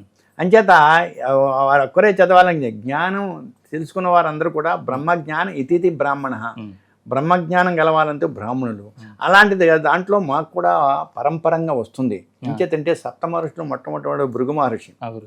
భృగు మహర్షికి దాత విధాతలు ఉద్భవించారు. విధాతలతో లక్ష్మీదేవి పుట్టింది. లక్ష్మీదేవిని మహావిష్ణువుకి వివాహం చేశారు. అంటే విధాత అంటే విధి వ్రాతలు రాసేవాడు. అంటే బ్రహ్మ దగ్గర ఉంటాడు. బ్రహ్మ మానసపుత్రుల్లో మామూలుగా ఈ భృగు మహర్షి కదా, తాతగారి దగ్గర ఉంటాడు విధాత. విధాత అంటే విధి వ్రాతలు రాస్తాడు. బ్రహ్మగారు రాయరు, బ్రహ్మగారి దగ్గర ఉంటారు. ఈ చిత్రగుప్తుడు అంటారు కదా, విధాత విధి వ్రాతలు రాశాడు విధాత. విధాతకు మృకండు పుట్టాడు. మృకండుడికి సంతానం లేక తపస్సు చేస్తే మహాత్ముడైన మార్కండేయుడు అవతరించాడు వరప్రభావంతో, ఈశ్వరుడు అవతారంతో. అది ఎక్కడో ఎప్పుడో జరిగింది అనుకోవడానికి లేదు. మహాత్భాగ్యం ఏంటంటే మన గోదావరి తీరంలో రాజమండ్రికి మామూలుగా 16 కిలోమీటర్ల దూరంలో మార్కొండపాడు ఉంది. నిడదోలకి 4 కిలోమీటర్లు మార్కొండపాడు. మృకండ మహర్షి గ్రామం మార్కొండపాడు అంటే అక్కడ తపస్సు చేశారు ఈ మృకండ మహర్షి. మార్కండేయులు వారికి జన్మించిన స్థలం ఇక్కడది మార్కొండపాడు. ఆయన తండ్రి మృకండ మహర్షి ప్రతిష్టాపన చేసి శివలింగం గోదావరి తీరంలో చంద్రికా థియేటర్ కడుతుంటే ఆ గోదావరి తీరంలో కట్టినప్పుడు మనం భూతవకాలు దొరికితే అక్కడ శిలా విగ్రహాలు దొరికినాయి. 1,000 లింగాలతో చేసిన శివలింగం దొరికింది, సహస్రలింగం దొరికింది. అది రాళ్ళబండ సుబ్బారావు గారి మ్యూజియంలో ఉంది, మీరు చూస్తే చూడొచ్చు. అక్కడ నంది కానీ ఆ శివలింగాన్ని మృకండ మహర్షి ప్రతిష్టాపించింది. ఈ శివలింగం ఎవరో మార్కండేయుడు ప్రతిష్టాపన చేశాడు. అంచేత మార్కండేయుడికి మామూలుగా చేస్తే మార్కండేయుడి యొక్క తనయుడే భవన్నారాయణ. భవన్నారాయణ సంతతి పద్మశాలి. భవన్నారాయణ స్వామి అనేవారు మార్కండేయ స్వామి వారి యొక్క తనయుడు. ఈ మార్కండేయ స్వామి యొక్క మామూలుగా తనయుడు భవన్నారాయణ అయితే భవన్నారాయణకి మామూలుగా సంతానం 100 మంది సంతానం. భవన్నారాయణ అవతరించడానికి కారణం ఏంటి? దేవతా వస్త్రాలు నిర్మాణం చేయడానికి. దేవతలకు ఎప్పుడు వస్త్రాలు లేవు. బ్రహ్మకి, విష్ణువుకి, సరస్వతికి, లక్ష్మీదేవికి, పార్వతి అందరికీ వస్త్రాలను ఇచ్చి దేవతా వస్త్రాలు నిర్మాణం చేయడానికి భవన్నారాయణ అవతరించాడు. అవతరిస్తే వారికి మానవులందరికీ వస్త్ర నిర్మాణం చేయడానికి ఈ పద్మశాలి. పద్మం యొక్క తంతువులు చేసి వస్త్రాలు నేసడానికి పద్మశాలి. అంచేత లక్ష్మీదేవరు అరికి అత్తింటి వారు, సిరికి పుట్టింటి వారిని పద్మశాలిలని నానుడి ఉంది. అంచేత ఎవరి భవన్నారాయణ అంటే భవన్నారాయణ సాక్షాత్తు ప్రత్యక్ష దైవమైన సూర్యభగవానుడు. సూర్యభగవాను పుత్రికినిచ్చి వివాహం చేశారు భద్రావతి దేవిని. ఆమె పెద్ద కుమార్తె యమున, గంగా, యమున ఇత్యాది నదులు ఉన్నాయి చూసారా. యమునాదేవి ఆమె బ్రహ్మచారిణి, నదిగా ఉండిపోయింది. యమునా నది పెద్ద కుమార్తె. రెండో ఆమె ఎవరై అంటే భద్రావతి దేవి. మూడో ఎవరెవరి అంటే సువర్చలాదేవి. సువర్చలాదేవిని ఆంజనేయ స్వామికి వివాహం చేశారు. ఆంజనేయ స్వామి భవన్నారాయణ తోడలుడు. ఇంచేత భావనారాయణ సంతం 100 పద్మశాలి. ఈ పద్మశాలి దేశములంతా కూడా మానవ రక్షణ కోసం వస్త్ర నిర్మాణం చేశారు. పద్మ యొక్క తంతువులు చేసి వస్త్రాలను చేసరికి పద్మశాలి. శాలి అంటే అలిక. అల్లిక చేత ఈ మానవ రక్షణ కల్పించిన వారు ఎవరు? భవనార్షి వారి సంతతి. అంచేత మాకు పద్మ బ్రాహ్మణులు అనేది ఉంది. ఇంచేతంటే అప్పటి నుంచి భృగు మహర్షి బ్రహ్మ జ్ఞానం గలము. ఆయన ఆచారం వచ్చి యజ్ఞయాగాలు చేసిన వాడు. ఇక్కడ దాక్షారం ఉంది. దాక్షారం దగ్గర దక్షుడు యజ్ఞం చేశాడు. ఆ యజ్ఞం నిర్వహించినాడు భృగు మహర్షి, మా తాతగారు. భృగు మహర్షి మా తాతగారు. భృగుకు దాత తర్వాత మృకండు మార్కండే భావనర్షికి మేము పుట్టాము. అంచేత యజ్ఞం చేసి పద్మ బ్రాహ్మణులని నానుడి మాకు యజ్ఞ అనుష్ఠానాన్ని మేము శాకాహారులమే, రాను మాంసాహారులుగా మారారు తప్ప అంటే పద్మ బ్రాహ్మణులు అంటారు. మాకు అధికారం వేదం నేర్చుకోవడానికి. వేదంలో ఋగ్వేదం మాన పద్మశాలి. అంచేత మాకు ప్రవరణ చతుస్సాగర పర్యంతం గోబ్రాహ్మణేభ్య శుభం భవతు. భృగు విధాత మృకండు మార్కండేయ భావనార్షి పంచార్షేయ ప్రవరాందస్య మార్కండేయ సగోత్రవస్య ఆపస్తంభ సూత్రాయ ఋగ్వేద శాఖాజయ ఆంజనేయ నామదయ అహంభో అభివాదయ అభివాదిని. నేను పెద్దల దగ్గర ఎవరైనా నా వంశవాళి చెప్పుకోవడేటప్పుడు ఈ ప్రవర చెప్పుకోవాలి. 4 వేదాల్లో ఋగ్వేదం మాది. అంచేత ఆ సనాతన ధర్మం మాకు ఉన్నది. అంచేత మేము వేదం నేర్చుకోవడానికి చదవడానికి కూడా సోలాపూర్లో 500 మంది పురోహితులు ఉన్నారు పద్మశాలిలే. అన్ని దేవాలయంలో అర్చకులు వాళ్ళే. యజ్ఞయాగాదులు కూడా చాలా మంది అక్కడ అన్ని చేస్తుంటారు. ఈ ప్రాంతంలో లేరు తప్ప. అంచేత ఇక్కడ లేదని తెలియడానికి ఒక్కొక్క ప్రాంతం నుంచి ఒక్కొక్క మానగా ప్రసిద్ధి ఉంటుంది. ఇప్పుడు మనం తిరుపతి ఆ ప్రాంతంలో వెంకటేశ్వరం, మల్లేశ్వరం ఇవన్నీ ఆ పేర్లు ఉంటాయి. ఇక్కడ మామూలుగా సత్యనారాయణ అంటారు. సింహాచలం వస్తే సింహాద్రి అప్పన్న మామూలుగా అంటే ఆ దేవాలయ ఆ ప్రసిద్ధి ఉంటుంది. అలాగే అటు ప్రాంతంలో ఎక్కువ ఉన్నారు కాబట్టి మార్కండేయుడు సంతతి కాబట్టి మాకు నుంచి ఎవరయ్యే మార్కండేయుడు సప్తకల్పలను చూసిన వాడు మార్కండేయ మహాముని. మార్కండేయ మహాముని భవన్నారాయణ స్వామి యొక్క తండ్రి. తండ్రి అంటే వారు ఎవరిని వివాహం చేసుకున్నారు గురుగారు? ధూమ్రావతి, మార్కండేయ మహాముని ధూమ్రావతిని. ధూమ్రావతిని మార్కండేయుడు వరప్రభావంతో పుట్టాడు. అవునండి. పుట్టిన తర్వాత ఆయన మామూలుగా ఆ అల్పాయుషుతో 16 సంవత్సరాల ఆయుర ప్రమాణంతో పుట్టాడు. అంటే ఒక పరీక్ష పెట్టాడు పరమేశ్వరుడు, మీకు సంతానం కావాలంటున్నారు, అజ్ఞాని శాశ్వతంగా జీవించేవాడు కావాలా, బుద్ధి కుశలతో అల్పాయుషు వాడు కావాలి, శాశ్వతంగా బుద్ధిహీనుడు ఉంటే ప్రయోజనం ఉందా అయ్యా, మాకు బుద్ధి గలవాడిని మా వంశాన్ని ఉద్ధరించేవాడిని అంటే 16 సంవత్సరాల షోడశ వరుస ప్రయుక్తుడైన వరప్రభావంతో నీకు అనుగ్రహిస్తున్నానికి 16 సంవత్సరాల ఆయుర ప్రమాణంతో మార్కండేయుడు అవతరించాడు. ఇంత తర్వాత పెంచుతుంటే వీళ్ళ తల్లిదండ్రులు విచారిస్తున్నారు, ఒక సంవత్సరం గతించిపోతుంది. గతిచ్చేస్తుంటే వాళ్ళు ప్రతి సంవత్సరం ఒక సంవత్సరం తరిగిపోతుంటే విచారిస్తున్నారు. ఒకరోజు మార్కండేయ మహాముని అనగా ఇక్కడ ఉండే స్థానంలోని ఈ మార్కొండపాడు ఉంది కదా నిడదవాళ్ళ దగ్గర, ఇక్కడ ఆశ్రమం నివాసం చేసి నివసిస్తున్నారు. ఈ నివాసంలో చూస్తే అప్పుడు నారద మహాముని వచ్చాడు. ఏంటి అయ్యా విచారిస్తున్నారంటే, అయ్యా మాకు సంతానం లేదని చాలా కాలం మేము దిగులు పడ్డాం, పరమేశ్వరుడు అనుగ్రహంతో నా సంతానం కలిగిన సంతానం అల్పాయుషు 16 సంవత్సరాల ఆయుష్ ప్రమాణం, ఇప్పుడు 14 సంవత్సరాలు గతించిపోయినాయి, ఇంకా 2 సంవత్సరాలు మా బాబు బతుకుతాడంటే అలాగ విచారించొద్దు, మీకు మీ ఆశ్రమానికి అతిథులు ఎవరు వస్తారో, మునీశ్వర్లు ఎవరు వస్తారో వారి చేత ఆశీర్లు ఇప్పించండి, ఆ ఆశ్చర్య ప్రభావంలో మీరు చిరంజీవి అవుతాడంటే సరే అని చెప్పేసి ఆనందిస్తారు. ఈ మునీశ్వరులు అనుకో నాసిక త్రయంబకం నుంచి బయలుదేరేవారు. ఈ గోదావరి అక్కడ పుట్టింది. నాసిక నుంచి పుట్టింది. నాసిక అంటే ముక్కు నుంచి వచ్చిన జలం ఎలా ఉంటుందో అక్కడ నుంచి ప్రవాసం ఇక్కడికి మహానది అయింది అనమాట. నాసిక నుంచి ప్రయాణం చేస్తుంది, వస్తూ వస్తూ మామూలుగా దగ్గర సీతానగరం దగ్గర మన మునికోడలు ఉంది, మునికోడలది మునికోడవలని వాడుకలో వచ్చేసింది. మునికోడలి మునుల సమావేశమైన ప్రదేశం అది. ఇటు మామూలుగా ఏ గోదావరికి వెళ్దామా దక్షిణం వెళ్దామా అని చెప్పేసి నిరసింది. రాజమండ్రి వస్తూ వస్తూ మామూలుగా వీళ్ళు ఏం చేశారంటే మృకండ మహర్షి గ్రామం వెళ్ళారు. గ్రామం వెళ్ళి అక్కడ విడిది చేశారు. విడిది చేస్తే మునీశ్వర్లు వచ్చారు కదా అని చెప్పేసి ఆతిథ్యం ఇచ్చి ఆశీర్వదించి ఈ కుర్రాడిని బాలుని వెళ్ళి నమస్కారం పెట్టమన్నారు. పెట్టమంటే ఒక్కొక్క ముని ఒక్కొక్కలాగా ఆశీర్వదించాడు. దాంట్లో ఒక మునీశ్వరుడు చిరాయుర్భవ అని చెప్పి దివించాడు. చిరాయుర్భవ దివించేటప్పుడు మునీశ్వరుడు 3 నేత్రంతో చూశాడు. ఏమిటయ్యా ఆయన చూస్తే అల్పాయుష్ 16 సంవత్సరాలు, 14 సంవత్సరాలు గతించి ఇంకా 2 సంవత్సరాలు ఉన్నాయి, ఎందుకు అలా దీవించావు అంటే ఆయన వృత్తాంతం నాకు తెలియదు, అందరినీ ఆశ్రదించానంటే ఆశ్రదించానంటే అలా కాదు, మునివాకులు పొల్లువాకులు అంటారు, పరమేశ్వరుడు వరంతో పుట్టాడు అతనంటే మనం ఏం చేయలేము, అయితే బ్రహ్మ దగ్గర తీసుకెళ్దాం, బ్రహ్మదేవుడైనా ఈయన తలరాత మారుస్తాడేమో అని చెప్పేసి మృకండ మహర్షి అడిగి ఈ బాలుని తీసుకుని బ్రహ్మ సభకి తీసుకెళ్ళారు. బ్రహ్మదేవుడు ఆసనంలో కూర్చుని ఉన్నారు. నమస్కారం చేయమంటే బ్రహ్మవర్చుతో ఉన్నాడు ఈయన. మార్కండేయుడు వెళ్ళి నమస్కారం చేశాడు. బ్రహ్మదేవుడు కూడా చిరాయుర్భవం దీవించాడు. దీవిస్తే వీళ్ళంతా సంతోషించారు. అయ్యా మేమేదో అజ్ఞానంతో మేము దీవించాం, ఈయన అల్పాయుషట, మీరు మాలాగే ఆశీర్వదించారు ఏంటంటే, నాయన బ్రహ్మవాక్కు కానీ మునివాక్కు కానీ పొల్లి కాదు, కారణం లేదే మన నోటమట రాదు, అంచేత పరమేశ్వరుడు వరంతో పుట్టాడు కాబట్టి పరమేశ్వరుడు దీన్ని ఉపశమనం చేయాలి, మనం ఉపశమనం చేయడానికి లేదు, అంచేత శివుని గురించి ఆరాధించమను తపస్సు చేయమని చెప్పేసి అంటే గోదావరి తీరం వచ్చి ఇక్కడ తపస్సు చేశాడు. చేస్తే 16 సంవత్సరాలు నిండిపోయినాయి. యమధర్మరాజు పంపాడు, భటులను పంపి ఆయన ఆయుష్ అయిపోయింది తీసుకురమ్మని. ఆ భటులు వచ్చి కేకేస్తే మామూలుగా శివాలింగనం చేసుకున్నాడు.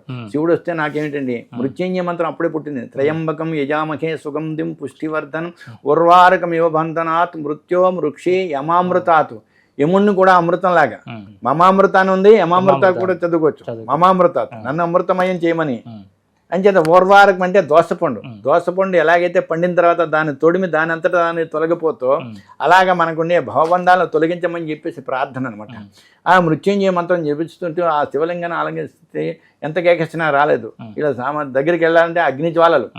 ప్రయత్నం చేసినా విఫలమైపోయి వెళ్ళిపోయి యమధర్మరాజుతో చెప్పి, ఆయన శివభక్తుడరా, చాలా ఘోరమైన తపస్సులో ఉన్నాడు, మేమేం చేయలేకపోతున్నాం అంటే, మీరు అసమర్థులు, మీరు చేయకుండా వచ్చారు, నేను ఎడతానని పాసం వేసుకుని ఆయనే వచ్చి కేకేశాడు. కేకేస్తే పలకలేదు. ఆయన శివ ధ్యానంలో ఉన్నారు మార్కండేయ మహాముని.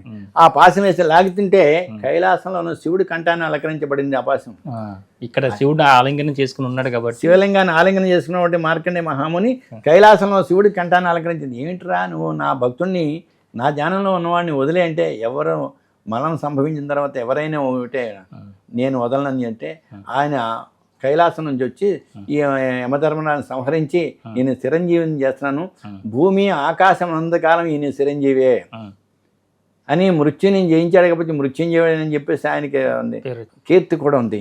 అంచేత చిరంజీవి అని చేసిన తర్వాత అయ్యా ఆయన విద్యుత్ ధర్మ ఆయన చేశాడు, ఆయన లోపం లేదు యమధర్మరాజుది, ఆయన కర్తవ్యం ఆయన చేశాడు, ఆయన కూడా బతికించాను నేను ప్రార్థన చేస్తే యమధర్మరాజుని కూడా బతికించాడు.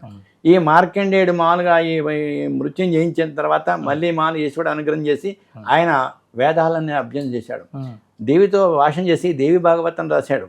మార్కండేయుడు దేవితో మార్కండేయ పురాణం కూడా ఉంది కదా. అన్ని పురాణాలకి మూలం ఏంటంటే మార్కండేయ పురాణమే. దేవి సప్తతి రచన చేసింది ఆయన, దేవితో సంభాషణ చేసి దేవి భాగవతం రచించాడు. అంటే అన్ని పురాణాలన్నింటినీ మూలం ఏంటంటే మార్కండేయ పురాణం. మార్కండేయ పురాణంలో అంతర్గతం ఏంటంటే ఈ క్రతువు అంతా ఉంది.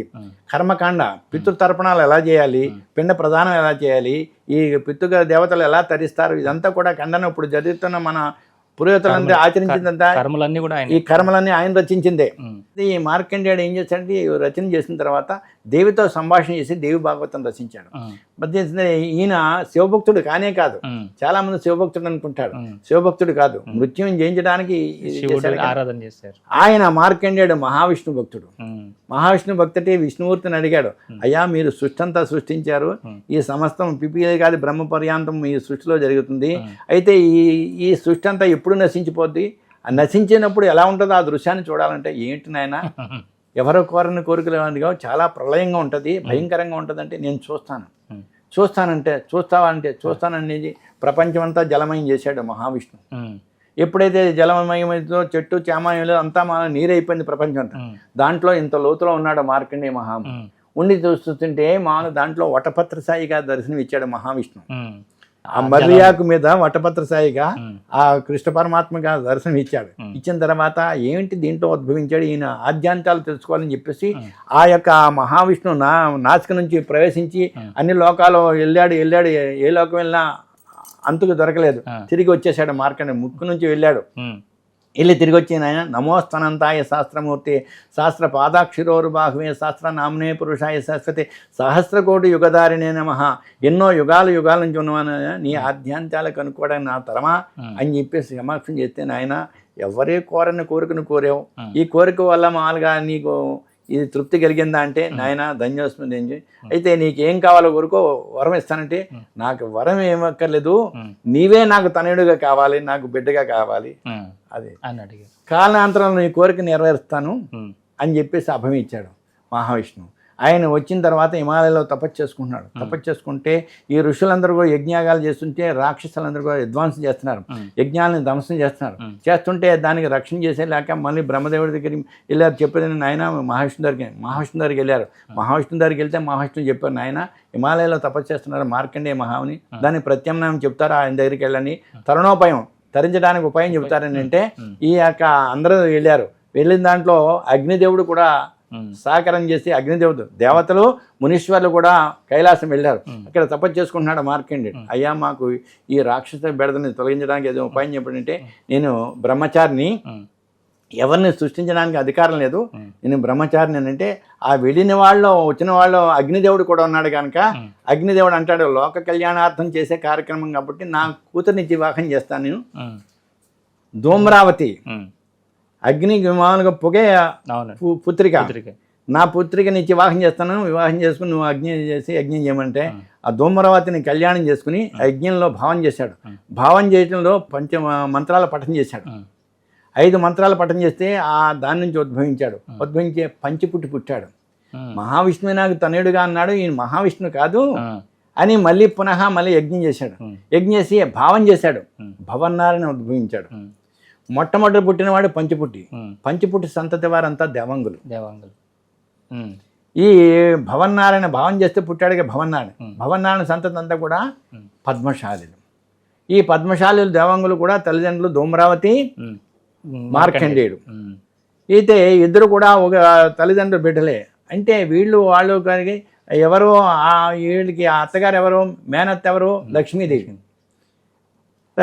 మా ఇంటి ఆడబడుచుమంటి ఆ విష్ణావతారం అయిపోయిన తర్వాత కలియుగంలో అలర్మేలు మంగగా అవతరించింది ఆమె. అలర్మేలు మంగగా అవతరిస్తే ఆ మహాలక్ష్మి అవతరిస్తే ఈ యొక్క మా ఇంటి ఆడబడుతున్న పద్మశాలీలు మా ఇంటి ఆడబడుతుంది అని చెప్పేసి దేవంగులు వాదోపవాదాలు పడ్డారు. వాదోపవాదాలు పడితే ఈ మహావిష్ణువే కలియుగంలో వెంకటేశ్వర స్వామిగా అవతరించాడు. ఆమె పద్మావతిగా అవతరించి పద్మంలో ఉద్భవించింది కాబట్టి పద్మావతి. చాలామంది తెలియక ఆమె అలవేలు మంగ అలర్మేలు మంగ. అలర్ అంటే పద్మలో ఉండే మొగ్గలో ఉద్భవించింది కనుక అలర్మేలు మంగ. అలర్మేలు మంగ అవతరించిన తర్వాత మా ఇంటి ఆడబడుతుందని చెప్పేసి కైంకర్యాలు ఇక బ్రహ్మోత్సవాలు జరుగుతుంటే మాది ముందు తీసుకోండి అని చెప్పేసి వీళ్ళిద్దరు పోటీ పడుతున్నారు. అయితే దీనికి అర్చకుడు ఎవరేంటి తాళ్లపాక అన్నమాచార్య గారు మనుముడు చిన్ననే పూజారి. అక్కడ చాలా మహాభక్తుడు ఆయన. అమ్మవారు చనుబాలు కూడా పట్టిందట ఆయనకి, అంత శక్తివంతుడు ఆయన. ఆ చిన్నన్న గారితో మొరబెట్టుకుని మాది తీసుకుని మీరిద్దరూ వాదోపాదాలు ఆడుతున్నది ఎవరు తీసుకోవాలో నాకు అర్థం కావట్లేదు, మీరు ఒక సమస్య ఏంటి మీరే పరిష్కారం చేయాలంటే మీరు ఏం చెప్తే తింటారంటే నేను అమ్మనే ఆరాధిస్తాను, అమ్మ ఏదో చెప్తే మీరు అంగీకరిస్తారంటే సరే అంగీకరిస్తాం. ఇటు పక్కన దేవాంగులు ఇటు పక్కన పద్మశాలీలు కూడా కూర్చుని సాయం సంధ్యంలో ముఖమండపంలో కూర్చునిగా అమ్మవారిని ఆరాధించిన అమ్మ నీవు ఎవరింటి ఆడబడుచువో చెబితే నేను వాళ్ళ కైంకర్యాలు తీసుకుంటాంటే నేను పద్మశాలి ఇంటి ఆడబడుతున్న పద్మావతిని దేవిని. ఈ పద్మావతి దేవిని ఎప్పుడైతే ఉందో ఈ పద్మశాలి అంతా ఆనందపోయి చాలా సంతోషించి మాకు న్యాయం జరిగిందని, ఈ దేవాంగులకి పక్షం జరగలేదు కాబట్టి వాళ్ళు కోపించ నరేంద్ర ఈ అమ్మ లేకపోతే ఇంకొక అమ్మని ఆరాధించవచ్చు అని చౌడేశ్వరి దేవిని ఆరాధించడం మొదలుపెట్టారు. పద్మావతి దేవిని ఆరాధించాలి, వాళ్ళకి ఆడబడిచేవిడి అంతే చౌడేశ్వరి దేవిని ఆరంభించారు. ఈ పద్మశాలీలకు ఎప్పుడైతే మా న్యాయం జరిగిందో మా కులగురువుగా ఆరాధించి ఈయనకి 10,000 వరహాలుగా కట్టిన కానుకలు ఇచ్చారు ఈ పద్మశాలి అంట. చిత్తూరు మామూలుగా ఆ ప్రాంతంలో ఉండే నారాయణవనంలో ఉండే పద్మశాలని కూడా 100 మంది 100 వరాలు ఒక్కొక్క ఇంటికి ఒక వరం చెప్పిన అప్పుడు నాణ్యాలు బంగారపు నాణ్యాలు ఉండి బంగారపు నాణ్యాలు అయిన తర్వాత వెండి నాణ్యాలు వచ్చినాయి. వెండి నాణ్యాలు వచ్చింది, లోహ నాణ్యాలు వచ్చినాయి. పూర్వం ఒక తులం బంగారం ₹1, ₹1 ఒక్కొక్క మామూలుగా మగ్గానికి ఇచ్చి 100 మంది 100 వరహాలు సమర్పిస్తే ఇది మీ కైంకర్యంగా చేసుకుంటే నేనేం చేసుకుని ఆయన నేను ఒక 1000 వరహాలు వేసి ఇది ఒక ఆలయం కడదామని చెప్పి అక్కడ నారాయణవనంలో ఈ పద్మశాలీలు ఈ చిన్నన్న గారి ద్రవ్యంతో నిర్మాణం చేయబడింది ఆలయం నారాయణవనంలో. అక్కడే కళ్యాణం జరుగుతుంది. వెంకటేశ్వరం కళ్యాణం చేస్తాం, ప్రతి సంవత్సరం బ్రహ్మోత్సవాలు జరుగుతాయి. అక్కడ మేము పట్టుచీర మంగళసూత్రాలు మట్లు చుట్లు ఇచ్చే ఆచారం ఇప్పుడు కూడా కొనసాగుతుంది. మేము తప్ప ఎవరు ఇవ్వడానికి లేదు. మీరే ఆడబడుచు కట్నం పంపిస్తారంటే ఆడబడుచు చారీ చీర ఇవ్వటండి అరికి అత్తంటి వారు సిరికి పుట్టింటి వారు. ఇక్కడే కాదు అహోబిళంలో 600 సంవత్సరాల నుంచి జరుగుతున్న అహోబిళ క్షేత్రంలో అక్కడ లక్ష్మీనరసింహ కళ్యాణాలకు అక్కడ కైంకర్యాలు ఇస్తుంటాం, ఇక్కడ కైంకర్యాలు ఇస్తున్నాం. అంచేత ఇంత ప్రాశస్త్యం అనేది పద్మశాలి. పద్మశాలి అంటే పద్మ యొక్క తంతువులు చేసి వస్త్రాన్ని నిర్మాణం చేసి మానరక్షణ చేశారు కనుక ఈ పద్మశాలికి అంత ఖ్యాతి ఉన్నది. అలాంటి దాంట్లో నా జన్మ తరించడానికి ఆ వంశంలో పుట్టి నేను తరిస్తున్నాను. అలాంటి ఈ వేదాన్ని నేర్చుకోవడం వెనుక ఇంత ఉందండి దీనికి అంతా కూడా దానికోసం వచ్చింది. దాన్ని నేర్చుకోవడానికి సాధన చేసింది ఈ గ్రంథాలు అధ్యయనం చేయడంతో దాంట్లో మా గురువుల కటాక్షంతో ఈ చరిత్రలను నాకు తెలియడం జరిగింది. మరి మీకు మణికంఠ దాస అనే బిరుదు ఏ సమయంలో ప్రదానం చేశారు? అంటే మావిడాడలో మామూలు అయ్యప్ప స్వామి ఆలయం ప్రతిష్టాపన జరుగుతున్నప్పుడు జేంద్ర సత్వర్ గారిని తీసుకొచ్చాము, హెలికాప్టర్ మీద తీసుకొచ్చాము. కంచి కామకోటి పీఠాధిపతులు జేంద్ర సత్వర్ గారు నేను ప్రతిష్టాపన చేశాం. చేసినప్పుడు అక్కడ నాకు బిరుదు ప్రదానం చేశారు, మణికంఠ దాస్ అని. అభినవ అయ్యప్ప స్వామి అని చెప్పేసి నాకు బిరుదు ఇచ్చారు. అంచేత జ్ఞాన సరస్వతి అని చెప్పేసి అమలాపురం దగ్గర వాడపాలెం అని అక్కడ అయ్యప్ప స్వామి ఆలయం ప్రతిష్ట జ్ఞాన సరస్వతి. ఆర్ష విజ్ఞాన నిధి అని చెప్పేసి నాకు తెనాల్లో పోకరించారు. ఇలాంటి బిరుదులు కొన్ని ఇచ్చారు. అంటే ఆర్ష విజ్ఞానం అంటే ఎలాంటి తెలుసుకోవటం వల్ల నేను తరిస్తున్నాను, 10 మంది చెప్పగలుగుతున్నాను. అంటే ఆలయ ప్రతిష్టలు చేసేటప్పుడు ఆ శక్తి అక్కడ ప్రతిష్ఠించవలసి ఉంటుంది కదా గురుగారు. అలాంటి మీ లోపల ఉన్నటువంటి శక్తిని దాన్ని లాక్కోవడం, దాంట్లో మంత్రశక్తితోటి ప్రవేశించటం. ఆలయం ప్రతిష్టాపన చేసినప్పుడు యంత్రము మంత్రము యంత్రశక్తి ఉంటుంది, మంత్రశక్తి ఉంది. ఆ యంత్రాన్ని కూడా జపం చేస్తారు. జపం చేస్తే దాంట్లో పతనం కాని పదార్థం వేస్తారు. పతనం కాని పదార్థం అంటే అన్నీ పతనం అయిపోయాయి, కానీ పాదరసం మాత్రం పతనం కాదు. పతనం కాని పదార్థం ఏంటంటే పాదరసం. ఆ పాదం మహావిష్ణు యొక్క పాదం దగ్గర ఉన్న రసం కానీ పాదరసం అన్నారు. ఆ పాదరసం వేసి ఆ యంత్రాన్ని జపం చేసేసరికి ఒక శక్తి ఉంటుంది. ఆ శక్తి వల్ల ఈ మంత్రం కూడా తోడవుతాయి. ఏమిటి అది దేదీప్యమానంగా ఆలయం వెలుగుతుంటుంది. ఆ భక్తులు వస్తే భక్తులు అక్కడ కోరికలు తీరుస్తూ ఇంకా అనుగ్రహం కటాక్షిస్తుంటే ఇంకా వైభవపేతం జరుగుతుంటుంది, ఆ దేవాలయం అవును అవును. అభివృద్ధి చెందుతుంది. అంటే ఆగమ శాస్త్రం ప్రకారం ఈ దేవాలయ నిర్మాణాలు జరగట్లేదు. ఇప్పుడు ఎక్కడంటే ఇప్పుడు అయ్యప్ప స్వామి ఆలయం కానీ ఇక్కడ ఎవరు అనుకుంటే వాళ్ళు చేసేస్తున్నారు, కడుతున్నారు కదా గురుగారు. దానివల్ల మరి అక్కడ మనం ఏదైతే ఆలయ సంపద, శిల్ప సంపద ఏదైతే మనం వేదాల నుంచి తీసుకుంటున్నామో ఆగమ శాస్త్రం ప్రకారం జరగాలని అనుకుంటున్నామో కొన్ని ఆ స్థలం యొక్క ప్రభావాన్ని బట్టి జరుగుతుంటుంది. స్థలంలో కూడా ఇంచేతంటే ఆ స్థల మహిమ ఉండాలి. స్థలం లేకపోతే శిలాభోగం స్థలభోగం. శిలలో భోగం ఉంటేనే ఆ రాయే మంచి మా యోగ్యత అయిన రాయి అయితే మంచి శిలగా చెక్కబడుతుంటాం. అది మామూలుగా అక్కడ ప్రతిష్టాపన చేస్తే ఈ స్థలం యొక్క భోగాన్ని బట్టి వెలుగుతుంటుంది. ఈ మంత్రశక్తి ఎన్నికు తోడవుతుంటాయి. అది ఏదైతే మనం ఏదైనా దేవుడైనా మానవుడైనా కూడా దానికి దశ ఉంటుంది. ఆ దశ ఉన్నంతకాలం ఎరుగుతుంది. పూర్వం ప్రతి ఊళ్ళో రామాలయాలు ఉండి మీరు గ్రహించేసాం. రామాలయాలన్నీ కూడా అప్పుడు రామాలయాలు ఎవరు ఆరాధించలేము. ఇప్పుడు తర్వాత ఏం చేశారంటే మామూలుగా బాబా సాయిబాబా అనే ప్రతిష్టాపన, ఏది చూసినా సాయిబాబా, ఏది చూసినా అయ్యప్ప స్వామి ఆలయం. ఇది కొన్నాళ్ళ ప్రభావం. ఈ కొన్నాళ్ళ ప్రభావం తర్వాత మళ్ళీ ఇంకొక దేవుడు అవతరిస్తుంటారు. అలాగే దేవతలు కూడా శక్తి ఎప్పుడూ దేవుడిలో శక్తి తరగదు. ఆ స్థలాన్ని బట్టి ఆ వైభవపేతం జరుగుతుంది తప్ప స్థలభోగం ఉండాలి, లేకపోతే లేదు. ఇప్పుడు మామూలుగా అక్కడ శబరిమలలో ప్రతిష్టాపన చేసినట్టు పరశురాముడి చేత ప్రతిష్టాపన చేసినాడు. ఆయనలో శక్తి దాంట్లో ఉంది. ఇంకా కొన్నాళ్ళు తిరుపతిలో వెంకటేశ్వర స్వామి ప్రతిష్టాపన అది కొన్నాళ్ళు ఉంది. కొన్నాళ్ళ తర్వాత అది కూడా మూసిపడుతుంది. అయ్యప్ప స్వామి శబరిమల మూయబడుతుంది, తిరుపతి కూడా మూయబడుతుంది. అంచేత కొన్నాళ్ళ వెలుగు. అంచేత మానవుడికి కానీ ప్రతివాడు కూడా ఒక వెలుగు ఉంటుంది. దాన్ని దశ అంటారు. దశ అంటే 10 సంస్కృతంలో 10 సంవత్సరాలు ఒక పనిలో మీరు రాణిస్తారు. ఆ దశ తర్వాత మహాదశ నడుస్తుంది. మహాదశ అంటే ఇంకో 10 సంవత్సరాలు, 20 సంవత్సరాలు. 20 సంవత్సరాల తర్వాత దశ అలాగే ఎదిగారో అలా ఒదిగిపోతారు. దాంట్లో ఆ పనిలో మీకు రాణించదు. మీ దగ్గర అసిస్టెంట్గా ఉన్నవాడు మీకన్నా రాణింపులో ఉంటాడు. మీ దశ అయిపోయింది. ఈ స్థలం ఉంది.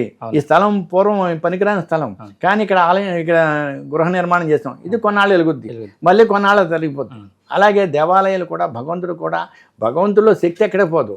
ఆ స్థలాన్ని బట్టి, ఆ శిలను బట్టి రాణించబడుతుంది తప్ప హిందువులకి ప్రతిష్టాపన చేస్తుంటే మంత్రంలో శక్తి ఉంటుంది. అది ప్రతిష్టాపన చేసినప్పుడు వేదాంతో మామూలుగా అనుష్ఠానం చేస్తారు కాబట్టి అలాంటి దాంట్లో ఏం చేస్తారంటే పతనం కాని పదార్థం వేస్తారు. ఇది పాదరసం. అది భగవంతుడి పాదాల నుంచి వచ్చిన రసం కంటే పాదరసం. పాదరసం అలా మట్టిలో గెరేసి మళ్ళీ పోగు చేసేస్తే మళ్ళీ వండ కింద వచ్చేస్తుంది, మట్టి అంటుకుపోతుంది. మిగతా పదార్థాలను నువ్వు బంగారం కూడా కొన్నాళ్ళకి కరిగిపోతాయి, వెండి కూడా కరిగిపోతాయి, లోహాలన్నీ భూమిలో కలిసిపోతాయి. కానీ పాదరసం పతనం కాని పదార్థం దాంట్లో వేస్తారు. ఆలయంలో ప్రతిష్టాపన చేస్తుంది. గత్తం అంటారు, గత్తంలో వేస్తుంటారు. అంటే అయ్యప్ప దీక్షలు మీరు దాదాపు 50 సంవత్సరాలు దగ్గరగా చేస్తూ వారితో అంటే మీ లోపల ప్రతి కణకణంలోనూ వారే కొలువైపోయి ఉన్నారు. అంతా కూడా ఎన్నో కష్టాలు అనిపించాను, ఇప్పుడు సుఖాలు అనిపిస్తున్నాను. కష్టాలంటే చెప్పుకోవడానికి చాలా మందికి వ్యత్యాసంగా వ్యాంగ్యంగా ఉంటుంది. అంటే చాలా చిన్న స్థితిగా ఉండి ఈనాడు అయ్యప్ప అనుగ్రహం చేతే నేను 10 మందికి నేను చెప్పబోయి 10 మందికి మనం ఆశ్రయించకుండా జీవనం చేస్తున్నాను. అలాంటి చిన్న స్థాయి నుంచి ఎదిగి భగవంతుడు అనుగ్రహం. అలాంటి టైంలో కూడా మీరు దీక్షను కానీ సోమవారం కానీ వదలలేదండి. వదలలేకుండా అది కోరుకున్న మహిమలు చాలా జరిగినాయి. మహిమలు చెప్పుకోవడానికంటే మీకు అవకాశం ఉంటే చెప్తాను. చెప్పండి. అంటే ఆంధ్రాలో మొట్టమొదటిగా కట్టిన అయ్యప్ప స్వామి ద్వారపూడి ఆలయం, ద్వారపూడి అయ్యప్ప స్వామి ఆలయం ఇప్పుడు ప్రసిద్ధిగా వెలుగుతుంది. మామూలుగా ఒరిస్సా నుంచి కూడా తండోపతండాలు వస్తుంటాయి. 10-15 బస్సులు. శబరిమల వెళ్ళలేని వాళ్ళందరూ కూడా ఇప్పుడు ఇక్కడికి ద్వారపూడి వస్తారు. ద్వారపూడికి ఆ స్థలం ఇచ్చిన దాత గోదావరి కృష్ణమూర్తి గారు, యాదవులు. ఆ కృష్ణమూర్తి గారు స్థలం ఇస్తే ఆయన గురుస్వామి ఎవరు ఎస్వి మామూలుగా కనకరాజు గారు గురుస్వామిలో నిర్మాణం చెంది. అయితే ఆయన మామూలుగా నిర్మాణం చేసే స్థలం ఇచ్చాడు. అలాంటి వాడు నాకు అందరం నోట ఏం చేత మాల వేయించుకోవాలని నా దగ్గరకు వచ్చాడు ఆయన, ఆ జీవి సత్యనారాయణ గారు. అయితే అప్పుడు చాలా కష్టాలు ఉన్నాను నేను. కష్టాలు ఉన్నంటే అంత కష్టం కాదు, చాలా దీనస్థితిలో ఉన్నాను. ఇంచేతే పూలమ్మిన దగ్గర కట్లమ్మలేం కదా, అంచేత ఇక్కడ ఉండి మనం దిగజారి మనం జీవనం చేయలేము. అంచేత అప్పులు పాలైపోయాను. అప్పులు ఎవరి కాళ్ళకి ఇచ్చేసి నేను వెళ్ళిపోయి, నా చేతిలో పని ఉంది, నేర్చుకున్న విద్య ఉంది, అక్కడ రాణించి మళ్ళీ సంపాదించుకుని వద్దామని చెప్పేసి వెళ్దామని చెప్పేసి ప్రయత్నం చేస్తే ఎంత సంపాదించిన అర్ధాంగికి ఒక సూదికి కూడా అమ్మడానికి అంగీకరించదు. ఇంకోటి కొన్నానంటే దబ్బలం కొంటా అంటే సంతోషిస్తుంది తప్ప సూది కూడా అమ్మడానికి నా భార్య చెబితే అంగీకరించదని చెప్పేసి ఈ ఇల్లుని అమ్మటానికి అని చెప్పేసి ప్రణాళిక వేసుకున్నాను నేను. ఏం చేతంటే అమ్మేసి ఎవరికి బాకీ లేకుండా తీర్చేది. నా చేతిలో పని ఉంది, మెకానిక్ పని. అక్కడికి వెళ్ళి ఒరిస్సాలో నేను పని చేసుకుని మళ్ళీ వచ్చి జీవనం చేద్దాం అని ఈవిడికి చెప్పలేదు విషయం. అప్పుడు అంచేత నేను అమ్మేయడానికి సిద్ధమైతే ముందు ఇక్కడ ఇంట్లో ఉండగా అమ్మేస్తే అంగీకరించదని చెప్పేసి ఇక్కడ దూరంలో ఉన్న రాకపోకలకి కష్టంగా ఉంది, ఊళ్ళోకి వెళ్ళిపోదామని చెప్పేసి అది హైకోర్టులో వెనకాల మామూలుగా వీరభద్రపురం వెళ్ళిపోయాను. మన గోకారం బస్ స్టాండ్ అద్దెకు ఉండి ఇక్కడ 2 నెలల తర్వాత అమ్మేస్తే అంగీకరిస్తుంది కదా, ఊళ్ళో కొంటానులే ఇల్లు అంటే అంగీకరిస్తుంది కదా అని చెప్పి కొనడానికి కాదు, నేను అమ్మేసి అప్పులు తీసాను. ఆ విషయం మా ఆవిడికి చెప్పలేదు. మీ లోపల ప్లాన్ అది, నా ప్రణాళిక. అయితే నేను మామూలుగా వేసేసిన తర్వాత నేను కష్టాల్లో ఉన్నాను, అప్పులు పాలైపోయాను. అప్పులు పాలైపోయి ఏమంటే ఒక రాత్రి ఒక లారీ పెట్టేసుకుని అప్పులు తీర్చేసి లారీ వేసుకుని ఒరిస్సాలో నాకు స్నేహితులు ఉన్నారు చాలా మంది, పూరి జగన్నాథం, సాక్షి గోపాలం ఇలాంటి వాళ్ళు అక్కడే పని నేర్చుకున్న పనితో మనం జీవనం చేస్తాం, సంపాదించుకుని వద్దామని చెప్పే స్థితిలో ఉంటే ఆయన ఎందుకు కలిగిందో అయ్యప్ప కనుకరించాడు నాకు. అయ్యా మీ చేత మాల వేసుకోవాలని వచ్చాము అన్నాడు. ఆయన గురువుగారు మామూలుగా కనకరాజు గారు అక్కడ అంత అద్భుతమైనటువంటి ఆలయం నిర్మాణం చేసి ఆయన నన్ను ఎత్తుక్కుంటూ వచ్చారు. ఆయన క్యాథలిక్ బ్యాంక్ మేనేజర్ ఒక ఆయన వచ్చాడు, ఆ ఇద్దరు ఆయన కేరళ ఆయన, ఇద్దరు మీ చేత మాల ఎంచుకుంటే ఆయనతో ఎంచుకోవాలండి అలాంటి మహాత్ముడు అని ఆయనకి చెప్పాడు ఈయన. అయితే ఇద్దరు కలిసి వచ్చారు. నేను ఇంకో 2-3 నెలల్లో వెళ్ళిపోవడానికి సిద్ధంగా ఉన్నాను. నా జీవిత సత్యం, దీంట్లో అసత్యం అనేది లేదు. అయితే మాల వేయాలండి అంటే నేను కాసేపు ఆలోచించి సరే వేస్తానులే బాబు అని. వేస్తాం కాదు గురుగారు, మీరు కూడా మాతో రావాలన్నాడు. అబ్బా, నేను వెళ్ళి పరిస్థితి లేను, నేను పెట్టి వేళ చదివేసుకున్నాను. ఇవన్నీ పీకుతున్నాయి మనల్ని. ఎవరికాలే సంపాదన మనగా అప్పులు తెచ్చి వెళ్ళిపోవడం సిద్ధంగా ఉన్నాను. మా పిల్లలు కానీ మా ఆవిడకి కానీ చెప్పలేదు. చెప్పకపోతే వేస్తానంటే అలా కాదు మీరు కూడా రావాలని. సరే వస్తానులే అనండి. ఫస్ట్ క్లాస్ టికెట్ తీసి నాకు మాల వేసాము, దీక్ష అయిపోయింది, ఇరుముడి కట్టి ముగ్గురు శబరిమల వెళ్ళాం. శబరిమల వెళ్ళి ఇరుముడి సమర్పించిన తర్వాత అక్కడ కూర్చొని కొబ్బరికాయ ముక్కలు తింటున్నాం.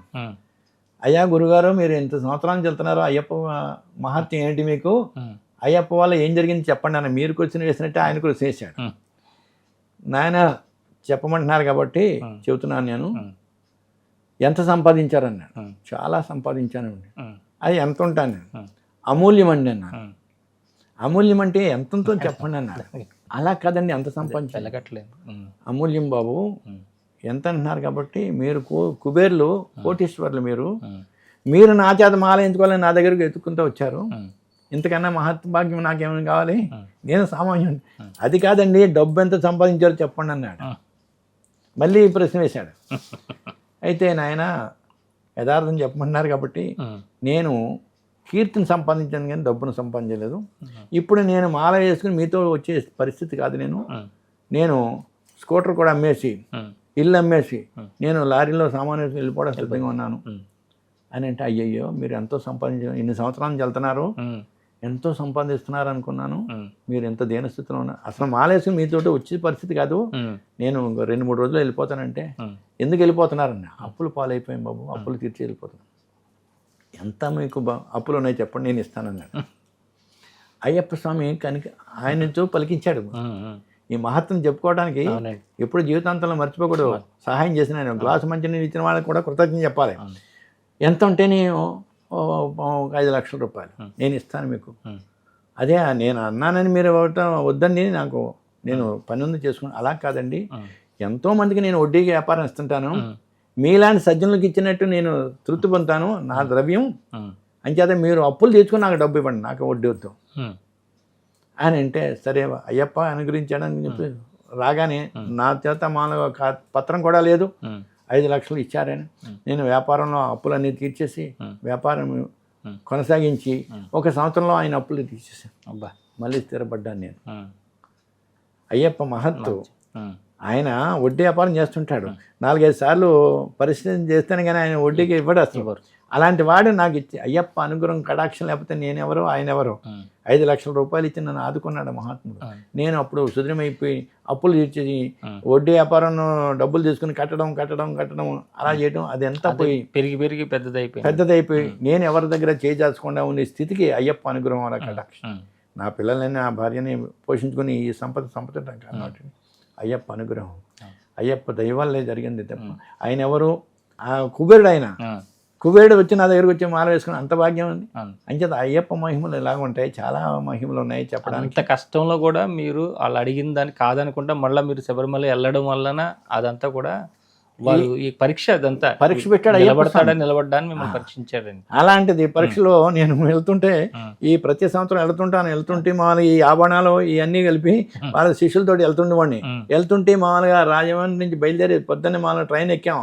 అక్కడ నుంచి మామూలుగా విజయవాడ నుంచి ఇంకో ట్రైన్ ఎక్కాలి, త్రివేంద్ర ఎక్స్ప్రెస్. ఇక్కడ పొద్దున్న బయలుదేరితే అందరికి ఇరుముడు కట్టి ఇవన్నీ ఎత్తుతున్నాను, నా ఇరుముడు కూడా సమృద్ధాను. మాను ఇంకో శిష్యుడు ఏం చేసిండంటే ఆయన ఎక్కలేకపోతున్నాడు, ట్రైన్కి వెళ్ళిపోతుందని నా ఇరుముడు అక్కడ పెట్టేసి ఈయన ఇరుముడు తీసుకున్నాను. తీసుకుని ఈ ఆభరణాలు ఈ డబ్బు అన్ని కలిపి ఓ బ్యాగ్ అక్కడ పెట్టేసేసి మన అందరినీ దింపేశాను విజయవాడలో. నా ఆభరణాలు ఈ ధనం కూడా మామూలుగా ట్రైన్లో వదిలేశాను. వెళ్ళిపోయింది, జనాలు వెళ్ళిపోతుంది. వెళ్ళిపోయిన తర్వాత ఏదేంది నా సామాన్ చూశారంటే నేను చూడలేదు గురుగారు, మీరు పైన వదిలేశాను. ఈ పైన పెట్టడం దాంట్లో ఒక ఆయన చూశాడు, అక్కడ ట్రైన్లో ప్రయాణం చేస్తాను, ఇది పలానా అయిందని చెప్పేసి చూస్తే దాంట్లో నా కార్డు ఉంది. కార్డు ఉంటే ఆ కార్డు మీద నెంబర్ చేసి నాకు ఫోన్ చేశాడు. ఇక్కడ మామూలుగా వెయిటింగ్ హాల్లో ఉన్న ఆవిడ చెప్పిందమ్మా, కంగారు పడకండి గురుగారు, ఎదర స్టేషన్లో మీకు డబ్బులు అంతాయి, మీరు కంప్లైంట్ ఇవ్వండి అని. కంప్లైంట్ ఇస్తే ఈ డబ్బు బంగారం కూడా పోకుండా అక్కడ భద్రంగా ఈయన మళ్ళీ ఫోన్ చేసి నేను చూశానండి టీటీకి ఇస్తానని చెప్పేసి మళ్ళీ ఆయన ఫోన్ చేయడం నాకు అయ్యప్ప మహిమ. అంచేత మళ్ళీ ఆ బంగారం కానీ వస్తువులు కానీ నాకు మళ్ళీ లభ్యమైనవి. అయ్యప్ప మహాత్మ నాకు ఎటువంటి కష్టాలు లేవు. అలాంటిది మామూలుగా 18 సంవత్సరాలు దీక్ష చేసి నేను కోటి బిల్వార్చన చేయడం, జీవితాంతం ఎడతానని మొక్కుకున్నాను. అయ్యప్ప స్వామి శక్తి ఇచ్చినంతకాలం నేను ఎడతానని చెప్పి అది ప్రతి సంవత్సరం ఎడతాను. ప్రతి సంవత్సరం అది అయ్యప్ప స్వామి మహిమ బాబు. అవునండి. ఇప్పుడు ఉన్నటువంటి ఈ దశాబ్దంలో కావచ్చు, ఈ దగ్గర ఈ శతాబ్దంలో కావచ్చు, మీకు జరిగినంతగా సన్మానాలు కానీ ఎవరికి జరిగినట్టుగా ఏనుగు అంబారీ మీద, అశ్వం మీద, ఒంటి మీద ఇట్లాంటివి మిమ్మల్ని తీసుకెళ్తూ మీకు అత్యంత సన్మానాలు జరిగినాయి గురుగారు, దాని గురించి కాస్త. అది పూర్వజన్మ సుకృతం, అది నా ప్రభావం కాదు, మా తల్లిదండ్రులు చేసిన పూజ్యం. తల్లిదండ్రులు చేసింది పిల్లలకి వస్తుంది. అయితే మా అమ్మ నాన్న చేసిన దానాలు ధర్మాలు 3 తరాల వైద్యం మాది. అందరికీ పేదవాళ్ళకి రూపాయి ఇస్తే వైద్యం చేసేవారు. అది మాకు గొడుగే కాసింది. ఈ మార్గంలో రావడానికి మామూలుగా దోహదపడింది ఈ మార్గం. పెద్దలు నడిచిన మార్గంలో నడిస్తే మనం సుదినం ఏం చెప్తారంటే, పెద్దవారు ఏదైనా నడిచారనుకోండి ఆ మార్గంలో ఏమో ముళ్ళు వెళ్తే ఆ ముళ్ళు తీసి పక్కన పారేసి పెడతారు. అదే పిల్లవాడు అయితే ఆ ముళ్ళు తీసి మళ్ళీ లాగేసి అక్కడ పారేస్తాడు తప్ప, పెద్దవాళ్ళు అలా కదా వెనకాల వచ్చేవాడికి హానికరం జరుగుద్దని చెప్పేసి పెద్దవాళ్ళు మంచితనంగా జీవనం చేసి ఎవరికి హానికరం లేకుండా మా తల్లిదండ్రులు చేశారు కాబట్టి ఆ యొక్క వినీతమైన యోగ్యత కలిగింది. అలాంటిది జరగడానికి కారణం ఏంటి, నా గురువులు కూడా అలాంటి వారే. ఎస్వి దండపాణి గారు కానీ, ఇకరాల కృష్ణమాచార్య గారు కానీ, చల్లా రాధాకృష్ణమూర్తి గారు కానీ, మల్లంపల్లి సర్వేశ్వర్ కానీ, వీళ్ళందరూ కూడా మహా ఉద్దండ పండితులు. అలాంటి పండితుల దగ్గర ఉన్న వాళ్ళ వారి దయవల్ల నేను ఇంత పూజనీయడానికి ఏ గురుస్వామికి జరిగిన సన్మానాలు ఏనుగు మీద, ఒంటి మీద, అశ్వం మీద, అలాగే హంసవాహనంలో ఊరేగించారు నన్ను. ఆ సందర్భం ఎక్కడ జరిగింది? ఇక్కడ మామూలుగా 18వ సంవత్సరం జరిగినప్పుడు మామూలుగా జరిగింది. నా హంసవాహనం మీద ఊరేగించారు కోటి బిల్వార్చన చేసినప్పుడు. తర్వాత నా షష్ఠి పూర్తికి 60 సంవత్సరాలు అయిన తర్వాత గురుగారు మీకు మామూలుగా ఏదో ఘనమైన సన్మానం చేద్దామని అనుకుంటున్నాం, అంచేత మీరు మీ పండితులందరినీ కేకేయండి, నేను ఖర్చు పెడతాను. 25 లక్షలు ఖర్చు పెట్టి కుసుమన్ శ్రీనివాసరావు అని చెప్పేసి ఆంధ్ర సభరంలో కట్టాడు. ఆయన 3 వాహనాలతో హైదరాబాద్ నుంచి ఒక ఏనుగు, ఒంటె, గుర్రం 3 వాహనాలు తీసుకొచ్చి నన్ను, నా భార్యని ఆయనతో పాటు ఊరేగించ జరిగింది. అది మహత్తరమైన శక్తి అయ్యప్ప స్వామి. అయ్యప్ప స్వామి నాలో ఉన్నాడని ఆయన గురువుగా స్వీకరించాడు. నా గురువు అనుగ్రహం నాకుంది, నా అనుగ్రహం ఆ శిష్యుడికి ఉంది, ఆ శిష్యుడు అనుగ్రహం అలా జరుగుతుంది. అప్పుడు నేను కోటి బిల్వార్చన చేసినప్పుడు జరిగిన దాంట్లో మహత్తరమైనది ఏంటంటే, అయ్యప్ప స్వామి దీక్షలో ఉన్నప్పుడు 10,000 మందితో పూజ చేసుకుని అంత పవిత్రమైన 10,000 మందికి సరిపడగా 2 బస్తాల కుంకుమ తయారు చేసి పంచిపెట్టారు. ఇంకేతంటే రామారావు అని చెప్పి సేల్స్ యాక్ట్ ఆఫీసర్ ఉన్నాడు నా శిష్యులతను. గురుగారు ఖర్చంతా నేను పెట్టుకుంటానని చెప్పి 2 బస్తాల కుంకుమ తయారు చేసి పెట్టాడు. అది అంతా తయారు చేసి అందరికి పంచిపెట్టాం. ఈ ఆర్ష విజ్ఞానమైన కుంకాన్ని పంచిపెట్టాలని. ఈ ప్రమాణం కుంకుమ చాలా మందికి బజార్లో దొరికేది కాదండి, ఇంచేత కొనుక్కుంటామని దొరికేది కాదు, ఎవరింట్లో వాళ్ళు తయారు చేసుకోవాలి. ఆ తయారు చేసుకునే విధానం కూడా మరొకసారి చెప్తాను వినండి. ఏంటి, 1 కేజీ దుంప పసుపుకి ఒక 50 గ్రాములు వెలిగారం వేసుకోవాలి, ఒక లీటర్ నిమ్మపండు రసంలో నానబెట్టాలి. 15 రోజులు ఊరబెట్టాలి. 15 దినాలు ఆరబెట్టిన తర్వాత దంచుకున్న తర్వాత వస్త్రతాళం చేస్తే చక్కని కుంకుమ తయారవుతుంది. అది ఎలా ముట్టుకుంటే ఎలా పెట్టుకుంటే అలా ఉంటుంది, జ్ఞానోదయం కలుగుతుంది. ఆ కుంకాన్ని వితరణ చేస్తాం కోటిబిల్వ వర్షంలో. అలాగే మామూలుగా అన్నవరం దేవస్థానం నుంచి నీవు వంటవాడిని తీసుకొచ్చి అక్కడ మామూలుగా 10,000 మందికి ప్రసాదాలను తయారు చేసి వితరణ చేశాం. వితరణ చేస్తే ఆ వితరణ చేసినప్పుడు 10,000 మందికి ప్రసాదం, అన్నవరం ప్రసాదం ఇక్కడ పెట్టి చేశాం. కోటి బిల్వార్త. అలాంటి బిల్వార్తన మా జీవితం నా భూతం నా భవిష్యత్ అని చెప్పేసి ఎవరో చేయలేంది. అది చేయడానికి కూడా కారణం ఏంటంటే వంక చౌదరి గారు అని చెప్పేసి మండపేటలో ఎమ్మెల్యే గారు ఉన్నారు, వంక చౌదరి గారు అని. ఆయన 2-3 అయ్యప్ప స్వామి పూజలు చేశాను. అక్కడ మామూలుగా ఏములవాడ అని చెప్పేసి ఏములపల్లి అనే గ్రామం ఉంది అనపర్తి దగ్గర. అక్కడ గోదావరి ఎడుపులాయలు ఫ్యాక్టరీ ఓపెన్ చేసినప్పుడు అక్కడ అయ్యప్ప స్వామి పూజ, గణపతి హోమం, అయ్యప్ప స్వామి పూజ నాతో చేయించుకున్నారు. చేయించుకున్న తర్వాత నాకు సన్మానం చేశారు. సన్మానం చేసిన తర్వాత ఏదో 2 విషయాలు చెప్పాలి కదా దాత గురించి. వంకావారి ఇంటి పేరు, మీ ఇంటి పేరు ఎందుకో వంకావారి వచ్చింది బాబు అంచేత మీ దానాల ధర్మాలను చూసి మిగతా వాళ్ళకి వంక పెడతాం. ఈ 10,000 మందికి మీరు ఆ భోజనం పెడుతున్నారంటే మీ అబ్బాయి అమ్మాయి పెళ్ళి అయినంటే సత్కారం పెడుతున్నారు. ఇలాంటి భోజనం ఎవరు పెట్టలేరు, ఆయన పెట్టినట్టు అని చెప్పేసి మిగతా వాళ్ళకి వంక పెడతాం అని. అంటే అలా కాదు గురుగారు, మీరు రాజమండ్రి ఏదైనా పెద్ద కార్యక్రమం తలపెట్టండి, 10,000 మందికి నేను అన్నదానం చేస్తాను మిగతా కార్యక్రమం. ఆ 10,000 మందికి అన్నదానం ఆయన వాగ్దానం చేశాడు. ఆ వాగ్దానం వల్ల మన ఈ కార్యక్రమం కానీ ఆయన చేయడం జరగలేదు. ఆయన రాజకీయంలో వెళ్ళాడు. నేను ఎంతైతే అంతా నేను మామూలుగా డొనేషన్ ఇస్తాను తప్ప నేను ఇవ్వలే అన్నాడు. నా శిష్యులంతా కూడా మనగా పొలసానిపల్లి వీరభద్రరావు అని ఆయన అన్నాడు, రైస్ వ్యాపారం చేస్తారు. కేదారేశ్వరి అని చెప్పేసి ప్రకాశ్ మిర్రర్ వాళ్ళు వీళ్ళందరూ కలిపి గురుగారు మేము చేస్తామని చెప్పేసి మాకు మామూలుగా తోచిన చేస్తాం. 10,000 మందికి అన్నదానం మేము పెడతాం రండి అని చెప్పి 10,000 మందికి అన్నదానం పెట్టి కార్యక్రమం చేసాం. కోటి బిల్వార్తం చేయడానికి ఇంత చరిత్ర గల జీవితం నాది.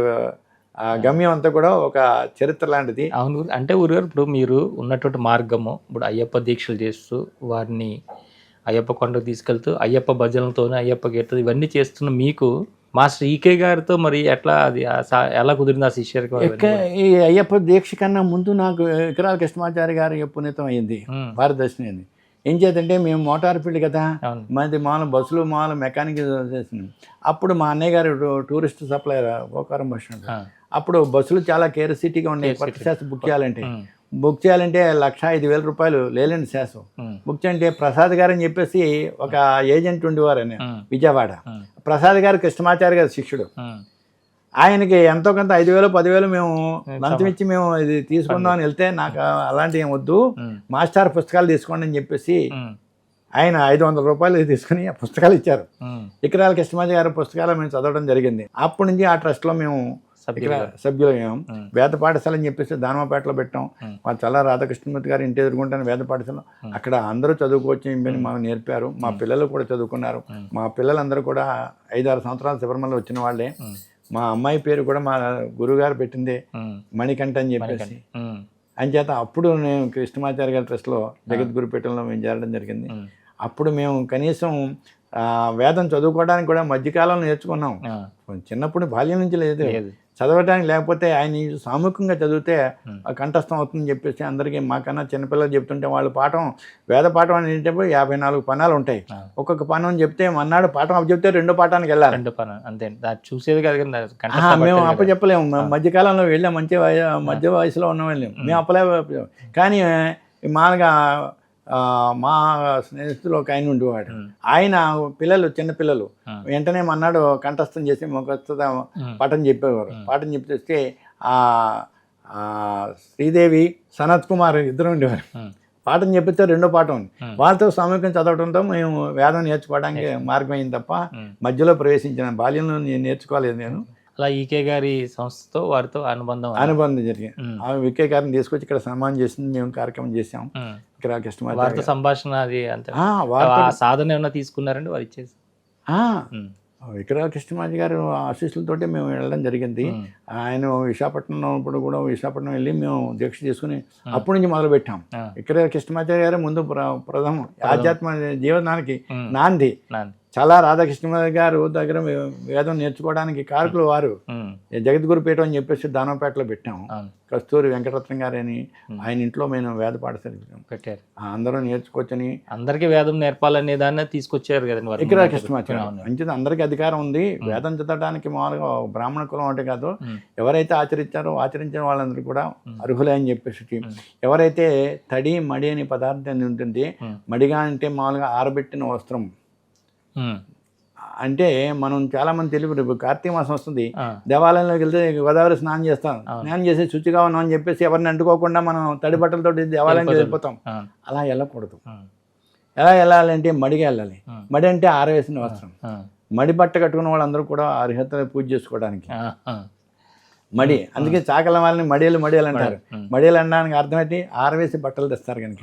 అంచేత తడి బట్టతోటి పితృదేవతలు చేయాలి, పొడి బట్టతో మామూలు దేవతలకు చేయాలి. అంచేత దేవతలకి పితృదేవతలకి వ్యత్యాసం ఏంటి? తడి మడి. అంచేత తర్పణాలు వదిలినప్పుడు పితృదేవతలకు ఇలా వదలాలి, దేవతలకు ఇలా వదలాలి. అంచేత ఈ ఆచారం అంతా కూడా అక్కడి నుంచి మాకు ప్రారంభమైంది.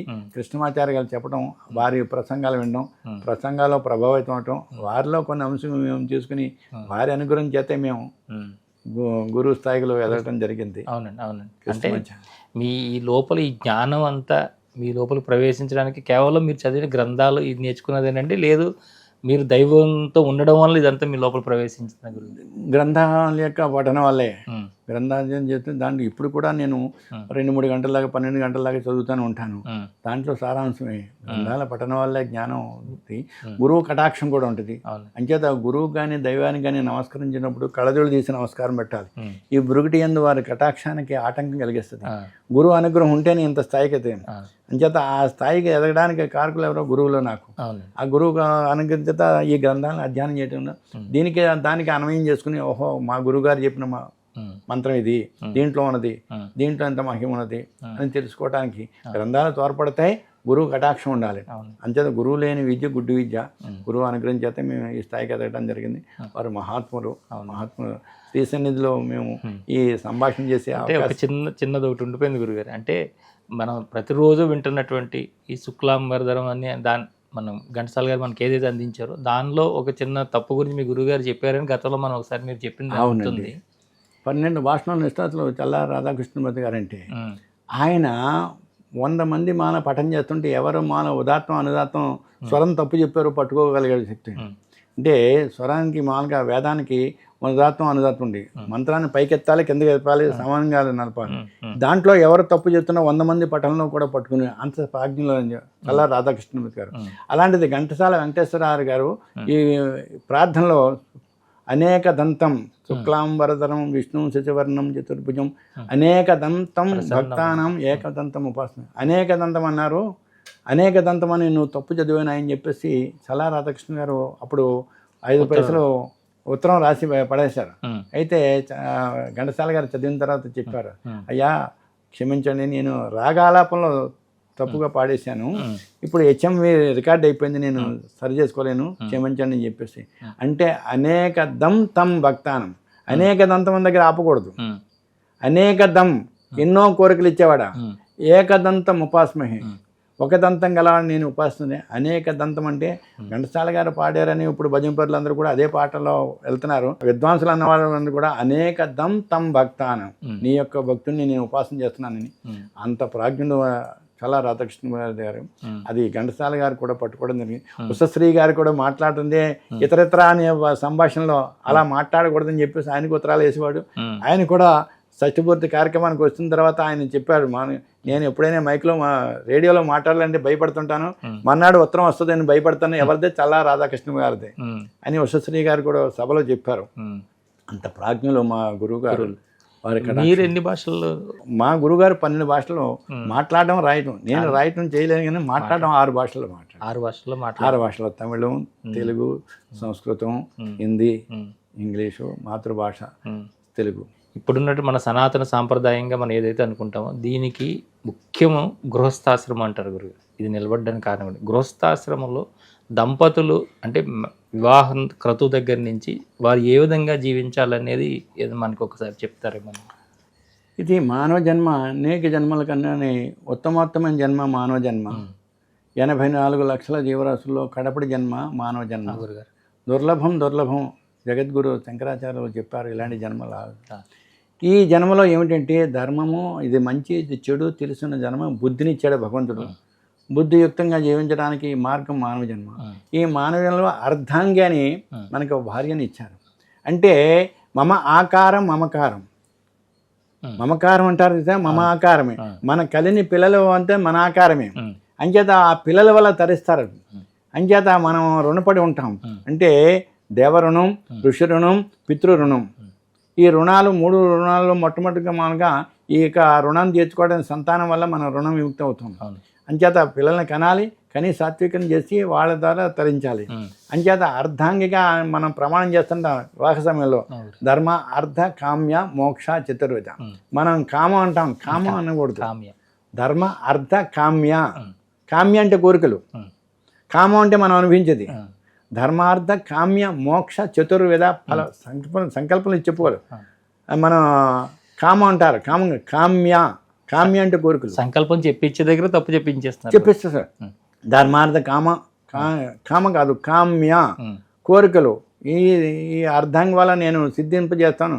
ఈ ధర్మ అర్ధ కామ్య మోక్ష చతుర్విధ ఫల 4 ఫలాలు నా నుంచి పొందు అని చెప్పేసి ఆవిడ శిరస్సు మీద ప్రమాణం చేస్తుంటాం. ఈ మోక్షం నేను ఏది పూజ చేస్తానో ఆ పూజలో భాగం నా భార్య కడుతుంది.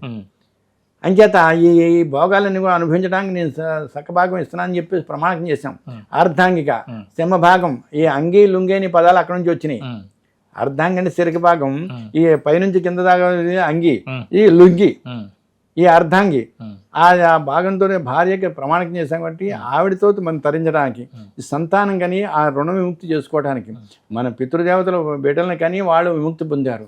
మనం వాళ్ళ పితృధర్మం నిర్వచించి వాళ్ళకి మనం యోగ్యమైన ధర్మకాండ చేసి తల్లి తండ్రిని ఎప్పుడైతే చూసామో మన పిల్లలు సుఖవంతంగా ఉంటారు.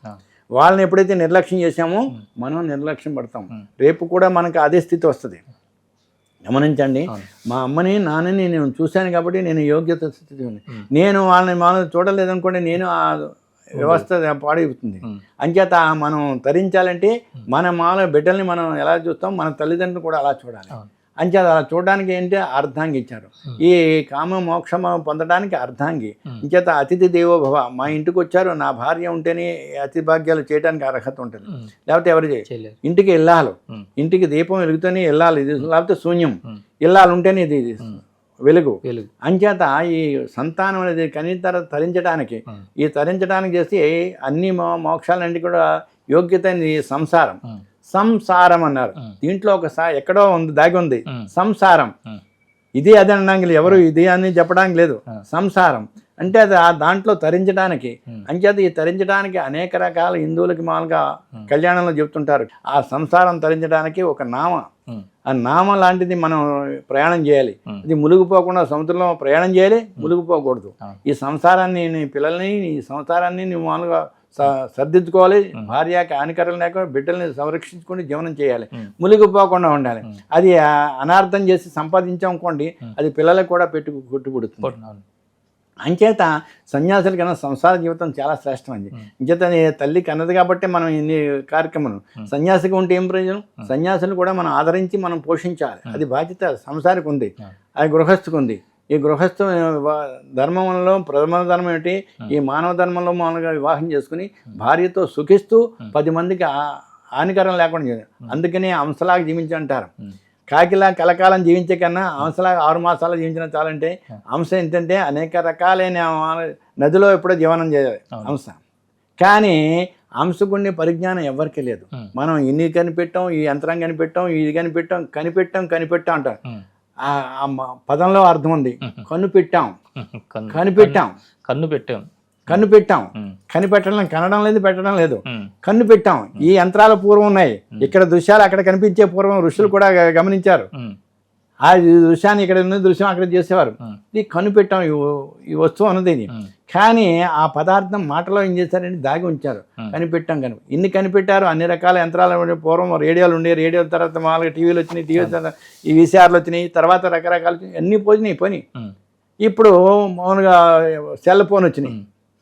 ఇది పూర్వకాలం ఇక్కడ మాట్లాడితే అక్కడ వినిపించేది పూర్వకాలం ఋషులు కూడా. అయితే ఈ కనిపెట్టాం ఎన్ని యంత్రాలు పోవడమే. కానీ అన్ని రకాల కనిపెట్టినా కానీ పాలలో ఎంత నీళ్లు పోసారో ఎంత పాలు పోసారో చెప్పగల యంత్రం ఉంది తప్ప వేరు చేసే భాగ్యం ఎవరూ కనిపెట్టలేదు. ఓ లీటర్ పాలు వేసి 4 లీటర్ నీళ్ళు వేస్తే డివైడ్ చేసి ఇది నీళ్ళండి పాలు అనడానికి లేదు. ఎన్ని శాతం ఉందో చెప్పగలరు, ఎంత పర్సెంటేజ్ ఉందో చెప్తారు, చెప్పగలరు. అయితే అన్ని ప్రాణుల కన్నా ఈ హంస 1 లీటర్ పాలు పోతే ఆ లీటర్ పాలని గ్రహించి ఈ నీరుని వదిలేసి శక్తి దానికి ఇచ్చారు. నోటితో లేకపోయినా హంసలా బతుకంటే నువ్వు బతకాలి, మన పిల్లల్ని నా భార్యని కూడా పోషించుకోవాలి, ఎదరవాళ్ళకి హానికరం లేకుండా జీవించడం. హంసలా బతుకు కాకిలాగా బతుకు అంటారు. కాకి కూడా చాలా ప్రాశస్త్యమైన ప్రాణి. కాకి గురించి చాలా మంది ఏం చేద్దంటే కాకి కలకాలం బతికన్నా హంస 6 మాసాలు అన్నారు. కాకి సర్వసౌభ్రాత్రాన్ని కోరుకునే ప్రాణి అదే. సర్వం అందరూ సుఖించాలి, అందరూ తినాలని చెప్పి కోరుకునేది కాకి ఒకటి. ఈ కాకి ఏదైనా పదార్థం వేయండి గుప్చాపుగా తిందాం. 10 మంది కాకుల్ని కావు కావు కావు కావు అని కేకేస్తుంది. ఆ కాకులు వచ్చిన తర్వాత నేను కేకేసాను, నేను చూసాను ఈ పదార్థాన్ని, నేను ముందు తింటానని తిందు. మీరు ముట్టు పెట్టిన తర్వాత అది తింటది. కాకి బుద్ధి ఇచ్చాడు, చూడండి ఈ పరిజ్ఞానం హంసకి ఇచ్చాడు. అంచేత హంస ఎప్పుడు సరివరంలో ఉంటుంది. దానికన్నా చిన్న ప్రాణులు ఉంటాయి. పెద్ద చేప కన్నా చిన్న చేప నడిస్తే ఈదితే భయం కలిగిస్తుంది. అలాంటి దానికి కూడా భయం లేకుండా ఇక్కడి నుంచి అక్కడికి వెళ్ళాలంటే హంస గమనం అంటారు. హంస ఎలాగంటే పక్క ప్రాణికి కూడా తెలియదు, ఇక్కడ నుంచి అక్కడికి వెళ్ళిపోతుంది అంతే. అంచేత హంస అంత ప్రాశస్త్యం ఇచ్చాడు. అంచేత ఎన్నో జీవరాశులు 84 లక్షల జీవరాశులు ఒక్కొక్క జీవిత తర్వాత ఆ కడపడి జీవితం ఏంటంటే కాకి జన్మ. కాకి జన్మ నుంచి మనతో రైతం అయిపోతుంది. మళ్ళీ ప్రారంభించి కాకి నుంచి ప్రారంభమవుతుంది. ఈ అన్ని జన్మల చివరి జన్మ మానవ జన్మ. మానవ జన్మలో మొట్టమొదటి జన్మ పురుష జన్మ. పురుష జన్మ అయితే స్త్రీ జన్మ. స్త్రీ జన్మ అయిపోయిన తర్వాత రైతం అయిపోయింది. కాకి జన్మలో చాలా కాలం ఉంటాం.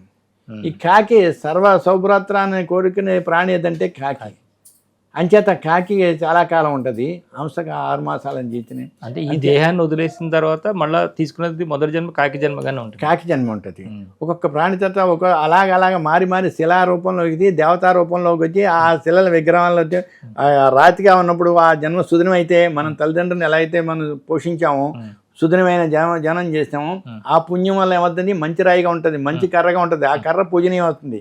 అది కర్రే, ఇది కర్రే, అది రాయే. ఆ రాయి మామూలుగా కాలికి మెట్టిగా ఉంది. ఆ రాయే శిల్పి చెక్కితే ఒక దేవాలయంలో మూర్తి అయింది. ఆ రాతిలో కూడా సుదినమైన జీవనం కాబట్టి అలాగే మనం మరో జన్మలో మనం తరించాలంటే ఈ జన్మలో ఎదరవారికి హానికరం లేకుండా సన్మార్గంలో జీవిస్తూ భగవంతుని నమ్ముకుని భగవంతుని అనుగ్రహం చేత గురువు కటాక్షం చేత జీవనం చేస్తే మంచి జన్మ మళ్ళీ లభ్యమవుతుంది. ఈ దంపతుల మధ్యలో ఇప్పుడు ఈ మధ్యకాలంలో మనం ఎక్కువగా విడిపోవడం ఇవన్నీ మనకు జరుగుతున్నప్పుడు అంటే ఆ మధ్యలో ఎక్కడ లోపిస్తుంది అంటారు? ఏంది లోపించటం అంటే ప్రపంచం అంతా కూడా ఇప్పుడు ప్రేమానురాగాలు పోయినాయి. అందరూ కూడా ధనాశ. నా భార్యని నేను ఎందుకు ప్రేమిస్తున్నానంటే నాకు ఒక లబ్ధి ఉంది. అలాగే మనం ఒక లబ్ధి పొందాలని చెప్పి ఆశ చెప్పి అంచేత ఈ ధనం మీద పిచ్చి తప్ప ప్రేమానురాగాలు. పూర్వం కృతజ్ఞత భావాలు ఉండి మా అమ్మ నన్ను కనిపించింది, మా నాన్న నన్ను పెంచాడు, ఆ నాన్న నన్ను పెంచకపోతే ఈ స్థితిలో ఉండం కదా. ఆ కృతజ్ఞ భావంలో నేను ప్రతిరోజు నా తండ్రికి నమస్కారం పెట్టుకుంటాను. జ్ఞానాన్ని ప్రకాశించిన గురువు కానీ నాకు భోజనం పెట్టిన యజమాని కూడా నమస్కారం పెట్టుకుంటాను. ఇప్పుడు అదేం లేదు. ఎవరి మామూలుగా తాత్కాలికంగా నా తండ్రి అయితే అయ్యవు, నా తల్లివైతే అయ్యవు, ఏదో కారణం అయ్యవు, నీకు నాకు సంబంధం ఏంటని అని ఈ ద్వంద్వాలన్నీ కూడా విడిపోవడానికి కారణం ఏంటంటే ధనామోహంలో ఉన్నాం. ధనం తప్ప మీరు ఏమి కృతజ్ఞత భావన లేదు. అలా జీవించకపోవడం వల్ల ఈ బంధాలు దిగిపోతున్నాయి. ఎందుకు చేసుకున్నాము, నేను ఏదో కారణం చేత చేసుకున్నాను అంచేత తప్ప అంతకన్నా నేను పోషించాలి అని అనేటప్పుడు భర్త కూడా భార్యను కూడా అనగలుగుతున్నాడు. అంటే అప్పుడు ఎలా ఉందంటే ఒక పేపర్ మిల్లో ఉద్యోగం చేసి ఆయన ఉన్నట. అయితే భార్య అందట, మీరు అంతా సంపాదించారు, ఉద్యోగం చేసి అన్నారు, మీరు పోతే నా గతి అవుతుంది. మీరు పోతే నా గతి ఏంటంటే ఏమే కంగారు పడికి నిన్నే ఇన్సూరెన్స్ చేసిన ₹1,00,000, నేను రేపు పోతే ₹1,00,000 వస్తుందా, అంత భాగ్యం అని అందట. మీరు పోతే ₹1,00,000 వస్తుంటే అంత భాగ్యం అన్నది. అంటే చనిపోతే భర్త పోతేనే పర్లేదు ₹1,00,000 వస్తాయని చెప్పి ఆశ. ఆ స్థితిలో ఉంది ఇప్పుడు. ప్రేమానురాగాలు లేకపోవటం వల్ల ఒకరొకరు దాంపత్యం కృతజ్ఞత లేకపోవటం వాళ్ళ నశించిపోతారు. అంటే మీరు అయ్యప్ప మాల ఈ దీక్షలో ఈ గురువుగా మీరు ఇవన్నీ చేస్తూ ఇన్ని సంవత్సరాలు చేస్తూ ఈ జ్యోతిష్యం మీద వాస్తు మీద వీటి మీద ఎట్లా పట్టు సాధించారు గురువుగారు? గ్రంథాల వల్ల, పెద్దల యొక్క అనుగ్రహం వల్ల, వాళ్ళ యొక్క జీవిత విధానం వల్ల. నేను చెప్పాను కదా, జీవితాంతం ఒకే పని చేయకూడదు. ఒక పండితుడిగా కానీ, ఒక విద్వాంసుడిగా కానీ, ఒక వ్యాపారి కానీ ఒక జీవితాంతం చేయకూడదు. మార్పు చెందాలి. ఓ 10 సంవత్సరాలు 20 సంవత్సరాలు దీంట్లో ప్రావీణ్యం ఉంది కదా అని చెప్పేసి మీరు అదే జీవితం చేస్తే నాకు ఇది అనుభవం ఉందంటే ఏం ప్రయోజనం లేదు. మీ దాంట్లో మీకు స్టార్ అయిపోయింది, దశ అయిపోయింది. మీ పక్కన ఉన్నప్పుడు ఇంకో దానికి అలాగే అంచెలంచెలుగా ఎదగమన్నారు. ఒకనాళ్ళు ఈ పని చేయాలి, ఈ పని తర్వాత ఇంకోటి ఇంకా పైకి ఎదగాలి. అలాగే ఎదిగిన వాళ్ళే బాగుపడ్డారు. రాజకీయ నాయకుడిని మనం నిందిస్తుంటాం, ఏంటి రోజుకో పార్టీ మారుతున్నాడు, ఇదేంటి ఈడు ఏ పార్టీ అయితే ఆ పార్టీ వెనకాల వెళ్ళాలని. కానీ పార్టీ మారిన వాడే బాగుపడుతున్నాడు. గమనించండి, పార్టీ మారినవాడు బాగుపడుతున్నాడు అంటే 10 సంవత్సరాలు దీంట్లో అనుభవించాడు, ఇంకో 10 సంవత్సరాలు దాంట్లో మారి మళ్ళీ అలాగా ప్రజలు ఏమనుకుంటారో వదిలేయండి. అంచేత మారినవాడే బాగుపడతాడు. అంచేత జీవితాంతం ఒక ఉద్యోగం కానీ, ఒక వాస్తు కానీ, సిద్ధాంతి కానీ, పండిత్యం కానీ, నేను ప్రసంగం చేయాలంటే 10,000 20,000 తీసుకెడుతున్నాను. కానీ నేను ఉత్తనే చెబుతానన్నా కొన్నాళ్ళ తర్వాత నా దగ్గరికి వచ్చేవాళ్ళు ఎవరు ఉండరు. ఈయన శిష్యుడు ఉన్నాడు, బాగా చెబుతున్నాడు, ఆయన చెప్పిన జ్యోతిష్యం పనిచేస్తుంది, ఆయన ప్రసంగం బాగుంది, చాగంటి కోటేశ్వరరావు ప్రసంగం బాగుంది అని కొన్నాళ్ళు అంటారు. చాగంటి కోటేశ్వరరావు ప్రసంగానికి కన్నా మామూలుగా గాలి శాస్త్రిగారు మహోద్దండు బ్రహ్మాండమైన హిందూ ధర్మాన్ని ప్రచారం చేశాడు ఆయన.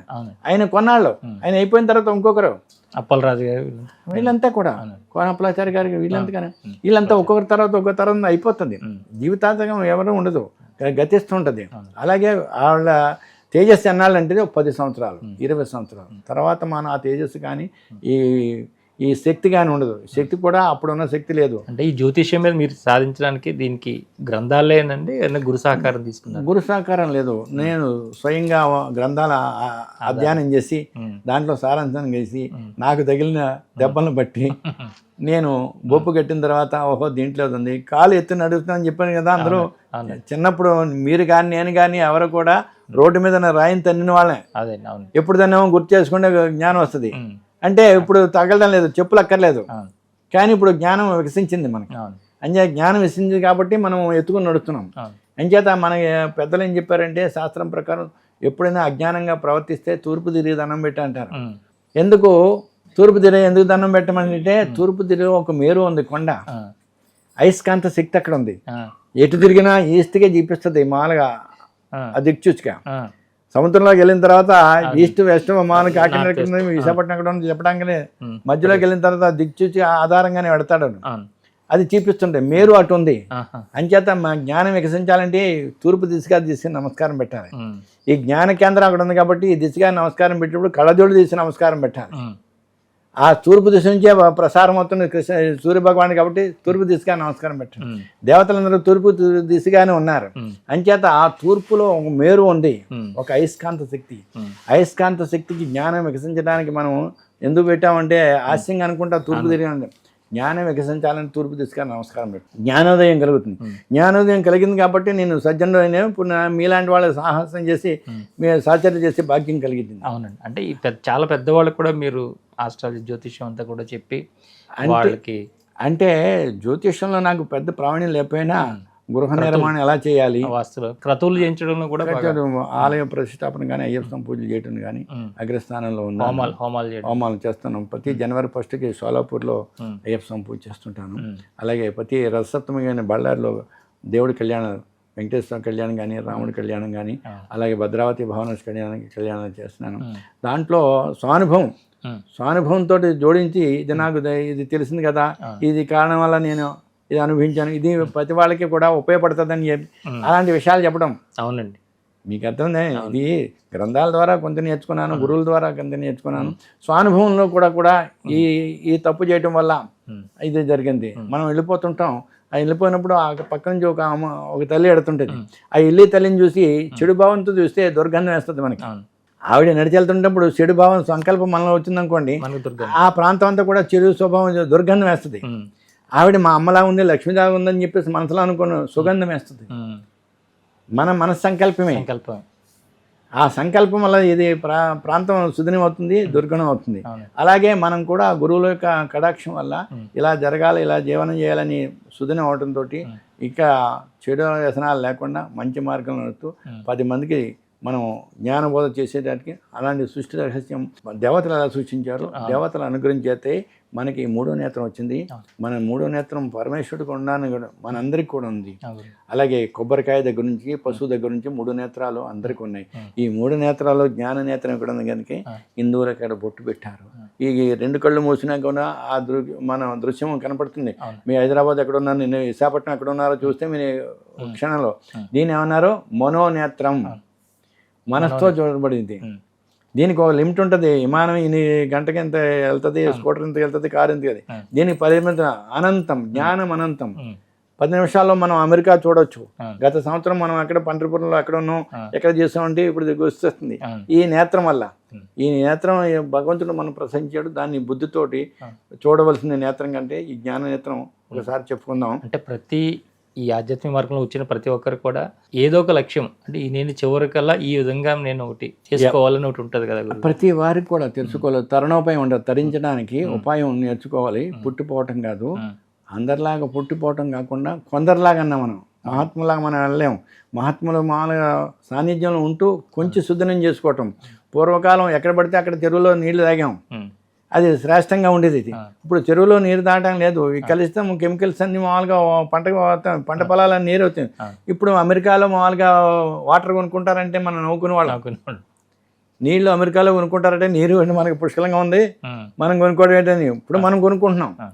కలుషితం అయిపోయింది కాబట్టి అంచేత ఉన్న దాంట్లో శ్రేష్టం చేసుకోవటం. అంచేత మనం గతించిన తర్వాత మన అనిపించిన జీవితానికి ఇప్పుడు ట్రాలీ వేసుకుని మనం మంచి జీవితానికి మంచి మార్గంలో మంచి మార్గం అవడానికి మనం తరించడానికి మార్గాలు తప్ప ఏదో అందరూ ఏదైనా లక్ష్యం పెట్టుకున్నారా గురుగారు? నేను చివరిలో ఈ విధంగా ఇది చేయాలి, లేకపోతే ఒక నిర్మాణం చేయాలని కానీ, ఒక ఆశ్రమం చేయాలి కానీ, నాకు ఒక సంకల్పం ఒకటి ఉండిపోయింది. గురుగారు సన్యాసం స్వీకరించాలని. భార్య పిల్లలు అనుమతి తీసుకుని వానప్రస్థం తర్వాత సన్యాసం స్వీకరించి గృహస్థ అయిపోయిన తర్వాత చేద్దామని చెప్పంటే మొవా రాధాకృష్ణమూర్తి గారు రాజమండ్రిలో చైతన్య హాస్పిటల్ మంచి మహాత్ములైన డాక్టర్ గారు, భార్యాభర్తల వేదమణి గారు, ఇద్దరు డాక్టర్లే. వారు చాలా ధర్మ వైద్యం చేస్తారు. అది మనకి మామూలుగా 10 రూపాయల ఫీజుతోటి వైద్యం. అలాంటి వారు ఒక ఆశ్రమం, వృద్ధాశ్రమం కట్టారు. కడితే కోటి పిల్లవార్తం చేశాం కదా, చేస్తే పలానా వాళ్ళు చేశారండి అంటే ఒక శిష్యుడు చెప్తే ఆయన ఒకసారి తీసుకురండి అని చెప్పేసి నాకు కౌరు పంపారు. డాక్టర్ గారు రెండంటే వెళ్ళాను. వెళ్తే వాళ్ళ దీపావళి ఏంటనంటే అప్పటికే 100 మంది పేషెంట్లు ఉన్నారు చూస్తున్నారు. నేను వచ్చానని చెప్పేసి పేషెంట్లు ఆపేసి ఏంటంటే ఒక 10 నిమిషాలు నాతోటి వెచ్చెత్తగల వెళ్తానమండి రండి అని చెప్పేసి ఆయన 6 ఎకరాల పొలం కొన్నారు కాతేరులో. వృద్ధాశ్రమం కట్టాలని. ఆశ్రమం కడతాం కానీ దీన్ని పోషించే మామూలుగా దక్షత ఉండాలి. మీరు ఏమైనా పోషిస్తే మీరు చూస్తారంటే నేను సన్యాసం తీసుకోవాలనుకుంటున్నాను. నా శాశ్వతీతం అలాగంటే తర్వాత చూద్దరు కానీ ముందు సేవ చేయండి అంటే వృద్ధాశ్రమం జగద్గురు పీఠం ఎలాగ స్థాపించారో సద్గురు విద్యాలయం అని చెప్పేసి ఇక్కడ స్థాపించాం. దానికి నేను డైరెక్టర్ని. ప్రతి ఆదివారం సాయంకాలం వెళ్ళి ప్రసంగం చేస్తుంటాను. ఆ వృద్ధులు కూడా ఈ చింతన లేకుండా నా పిల్లలు అందరిని వదిలేసి వచ్చాను, మంచి మార్గంలో నాకు పిల్లలు ఎలా ఉంటారు అనుకుంటా అని చెప్పేసి పక్కన స్కూల్ పెట్టాం. 10th దాకా స్కూలు, విద్యాలయము, వైద్యాలయం ఈ 2 కూడా ఉన్నాయి. అది దాంట్లో డైరెక్టర్ నేను. ఆశ్రమ జీవితం నా శేషం గడపాలని అదే భగవంతుడు ఏది నిర్ణయించాడో అది దానికి కొంతవరకు వృద్ధాశ్రమంలో నేను ప్రతి ఆదివారం సత్సంగం చేస్తున్నాను. ఇది చాలా ధార్మికమైనటువంటి రహస్యాలు, అంటే మన ఉన్నటువంటి పురాణాల్లో కావచ్చు, అంటే నిగూఢంగా ఈ బయటికి మామూలుగా చదువుతారు కానీ నిగూఢంగా చాలా రహస్యాలు అవన్నీ కూడా మీరు సమయం తీసుకుని మా కోసం తెలియజేయాలి గురుగారు. చేస్తాం. ఎందుకంటే జ్ఞానం అనేదాన్ని మనం అందరికీ అందించాలని ఒక లక్ష్యంతో వెళ్తున్నాం కాబట్టి మీలాంటి వాళ్ళు అవన్నీ కూడా మాకు ఇస్తే అవకాశాన్ని మేము సద్వినియోగం చేసుకుంటాం. నాకు గురువుల కటాక్షం వల్ల ఎంతవరకు ఉందో అంతవరకు నేను మీకు పంచడానికి నేను అదంతా ఎవరు కూడా 10 మందికి ఇలా పెట్టడానికి సాహసించాలి తప్ప ఇలా పట్టకూడదు. గురువు ఎప్పుడు కూడా గురు జ్ఞానాన్ని పంచిపెట్టాలి, వితరణ చేయాలి తప్ప పంచకూడదు. నాకు ఎంత ఇస్తామనే భావన కాకుండా నాకు తెలిసిన విజ్ఞానాన్ని గురువులు నాకు పంచారు, నేను కూడా స్వీకరించాను. నాకున్నది 10 మందికి పంచడానికి. ఇప్పుడు మీరు కేకేసినా నేను ఎక్కడికి రమ్మన్నా వస్తాను. మీరు పని కట్టుకుని ఎక్కడికి రాక్కర్లేదు. మార్కండేయ పురాణం మాత్రం మీరు ఒక సిరీస్గా తప్పకుండా చెప్పండి గురుగారు. ఎందుకంటే ప్రతి పురాణానికి అంతర్గతంగా మార్కండేయ పురాణం అంతర్గతంగా ఇది ఉందని చెప్తా ఉంటారు కదా. మనం చేసే చండీ యాగంలో ఏ యాగంలో ఏ హోమంలో చేసినా కూడా వారిదే చెప్తుంది. మార్కండేయ పురాణం అంతర్గతంగా దీన్ని చెప్పారని చెప్తా ఉంటుంటారు. ఆయన సప్తకల్పం చూసిన వాడు మార్కండేయుడు. ఇప్పుడు రామావతారం ఉంది, కృష్ణావతారం ఉంది, ఆ అవతారం అయితే వెళ్ళిపోయారు ఆయన. ఆయన వెళ్ళిపోతే మనం ఒక అవతారంలో ఒకసారి నుంచి వెళ్ళిపోయి, కానీ 7 కల్పాలు చూసినవాడు మార్కండేయ మహాముని, సప్తకల్పాలు చూసినవాడు. అప్పుడు కృష్ణావతారంలో ఉన్నప్పుడు మామూలు అడిగాడు, ధర్మరాజు అడుగుతుంటాడు, మానవుల యొక్క స్వభావం చెప్పండి, కలియుగ వృత్తాంతం చెప్పండి అంటే భవిష్యవాణి చెప్పాడు. చెప్తుంటే కృష్ణ భగవత్ముడు ఉండగా నన్ను అడుగుతారేంటి, ఆయన చెప్తారంటే లేదు నాయన నీ నోటంటే నాలుగు నువ్వు చెప్పని అనుమతి ఇచ్చాడు మార్కండేయుడికి శ్రీకృష్ణ పరమాత్మ. అప్పుడు చెప్తాడు కలియుగంలో ఏమవుతుందంటే వావి వర్షాలు లేకుండా జీవనం జరుగుద్ది, కుల వ్యవస్థ నశించిపోద్ది, ఒక కులం నుంచి ఒక కులం మారిపోయి వివాహాలు జరుగుతాయని ఇది భవిష్యవాణి ఆయన చెప్పాడు మార్కండేయ పురాణం. ఆ పురాణాంతర్గతం మనం ఇప్పుడు ఏం చెప్పండి పోతులూరి వీరబ్రహ్మం గారు చెప్పారు ఈ కాలజ్ఞానం అంటారు. కాలజ్ఞానానికన్నా ముందు చెప్పిన వారు మార్కండేయ మహాముని భవిష్యవాణి చెప్పాడు. ఆ గ్రంథం నా దగ్గర ఉంది. ఆ గ్రంథ సారాంశం మీకు ఎప్పుడైనా మీకు చెప్తాను. మీకు కలియుగంలో కుల వ్యవస్థ నశించిపోద్ది. ఇప్పుడు జరుగుతున్నది అది, వర్తమానంలో జరుగుతుంది. అధమకులం నుంచి ప్రథమ నుంచి అధమకులం సంబంధాలు అందుకుంటున్నారంటే అర్థం ఏంటి? పూర్వం ఆ కులం నుంచి ఆ కులంలో శాఖలు కూడా మారేవారు కాదు. ప్రతి కులంలోనూ శాఖలు ఉంటాయి. తూర్పు పరమడ అని. తూర్పు పరమడ అంటే దాని వ్యత్యాసం కాదు. తూర్పు వాళ్ళు ఎలా ఉంటారంటే వాళ్ళు మాలో కుప్పు పెట్టుకుని ఉంటారు, పరమట వాళ్ళు జటేసుకుని ఉండేవారు. ఇది మనకి గోదావరి యువతలంతా తూర్పు గోదావరి జిల్లా. ఈ గోదావరి దాటితే పరమడ పశ్చిమ గోదావరి జిల్లా.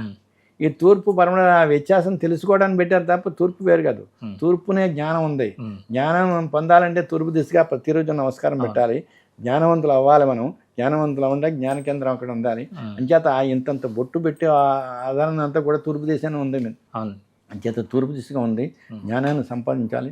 ఇంకా మనం జ్ఞానవంతులు జీవనం చేయాలని చెప్పేసి ఈ సదవకాశం నాకు కలిగించినందుకు మీకు అందరికీ ధన్యవాదాలు తెలియజేస్తున్నాను బాబు. చాలా సంతోషం గారు. ఏదైనా ఒక మంగళవాక్యంతో మీరు ఈ కార్యక్రమం. ఆపదాం అపహార్తారం ధాతారం సర్వసంపదాం లోకాభిరామం శ్రీరామం భూయో భూయో నమామ్యహం సర్వమంగళమాంగళ్యే శివే సర్వార్ధసాధికే శరణ్యే త్రయంబకే దేవే నారాయణీ నమోస్తుతే.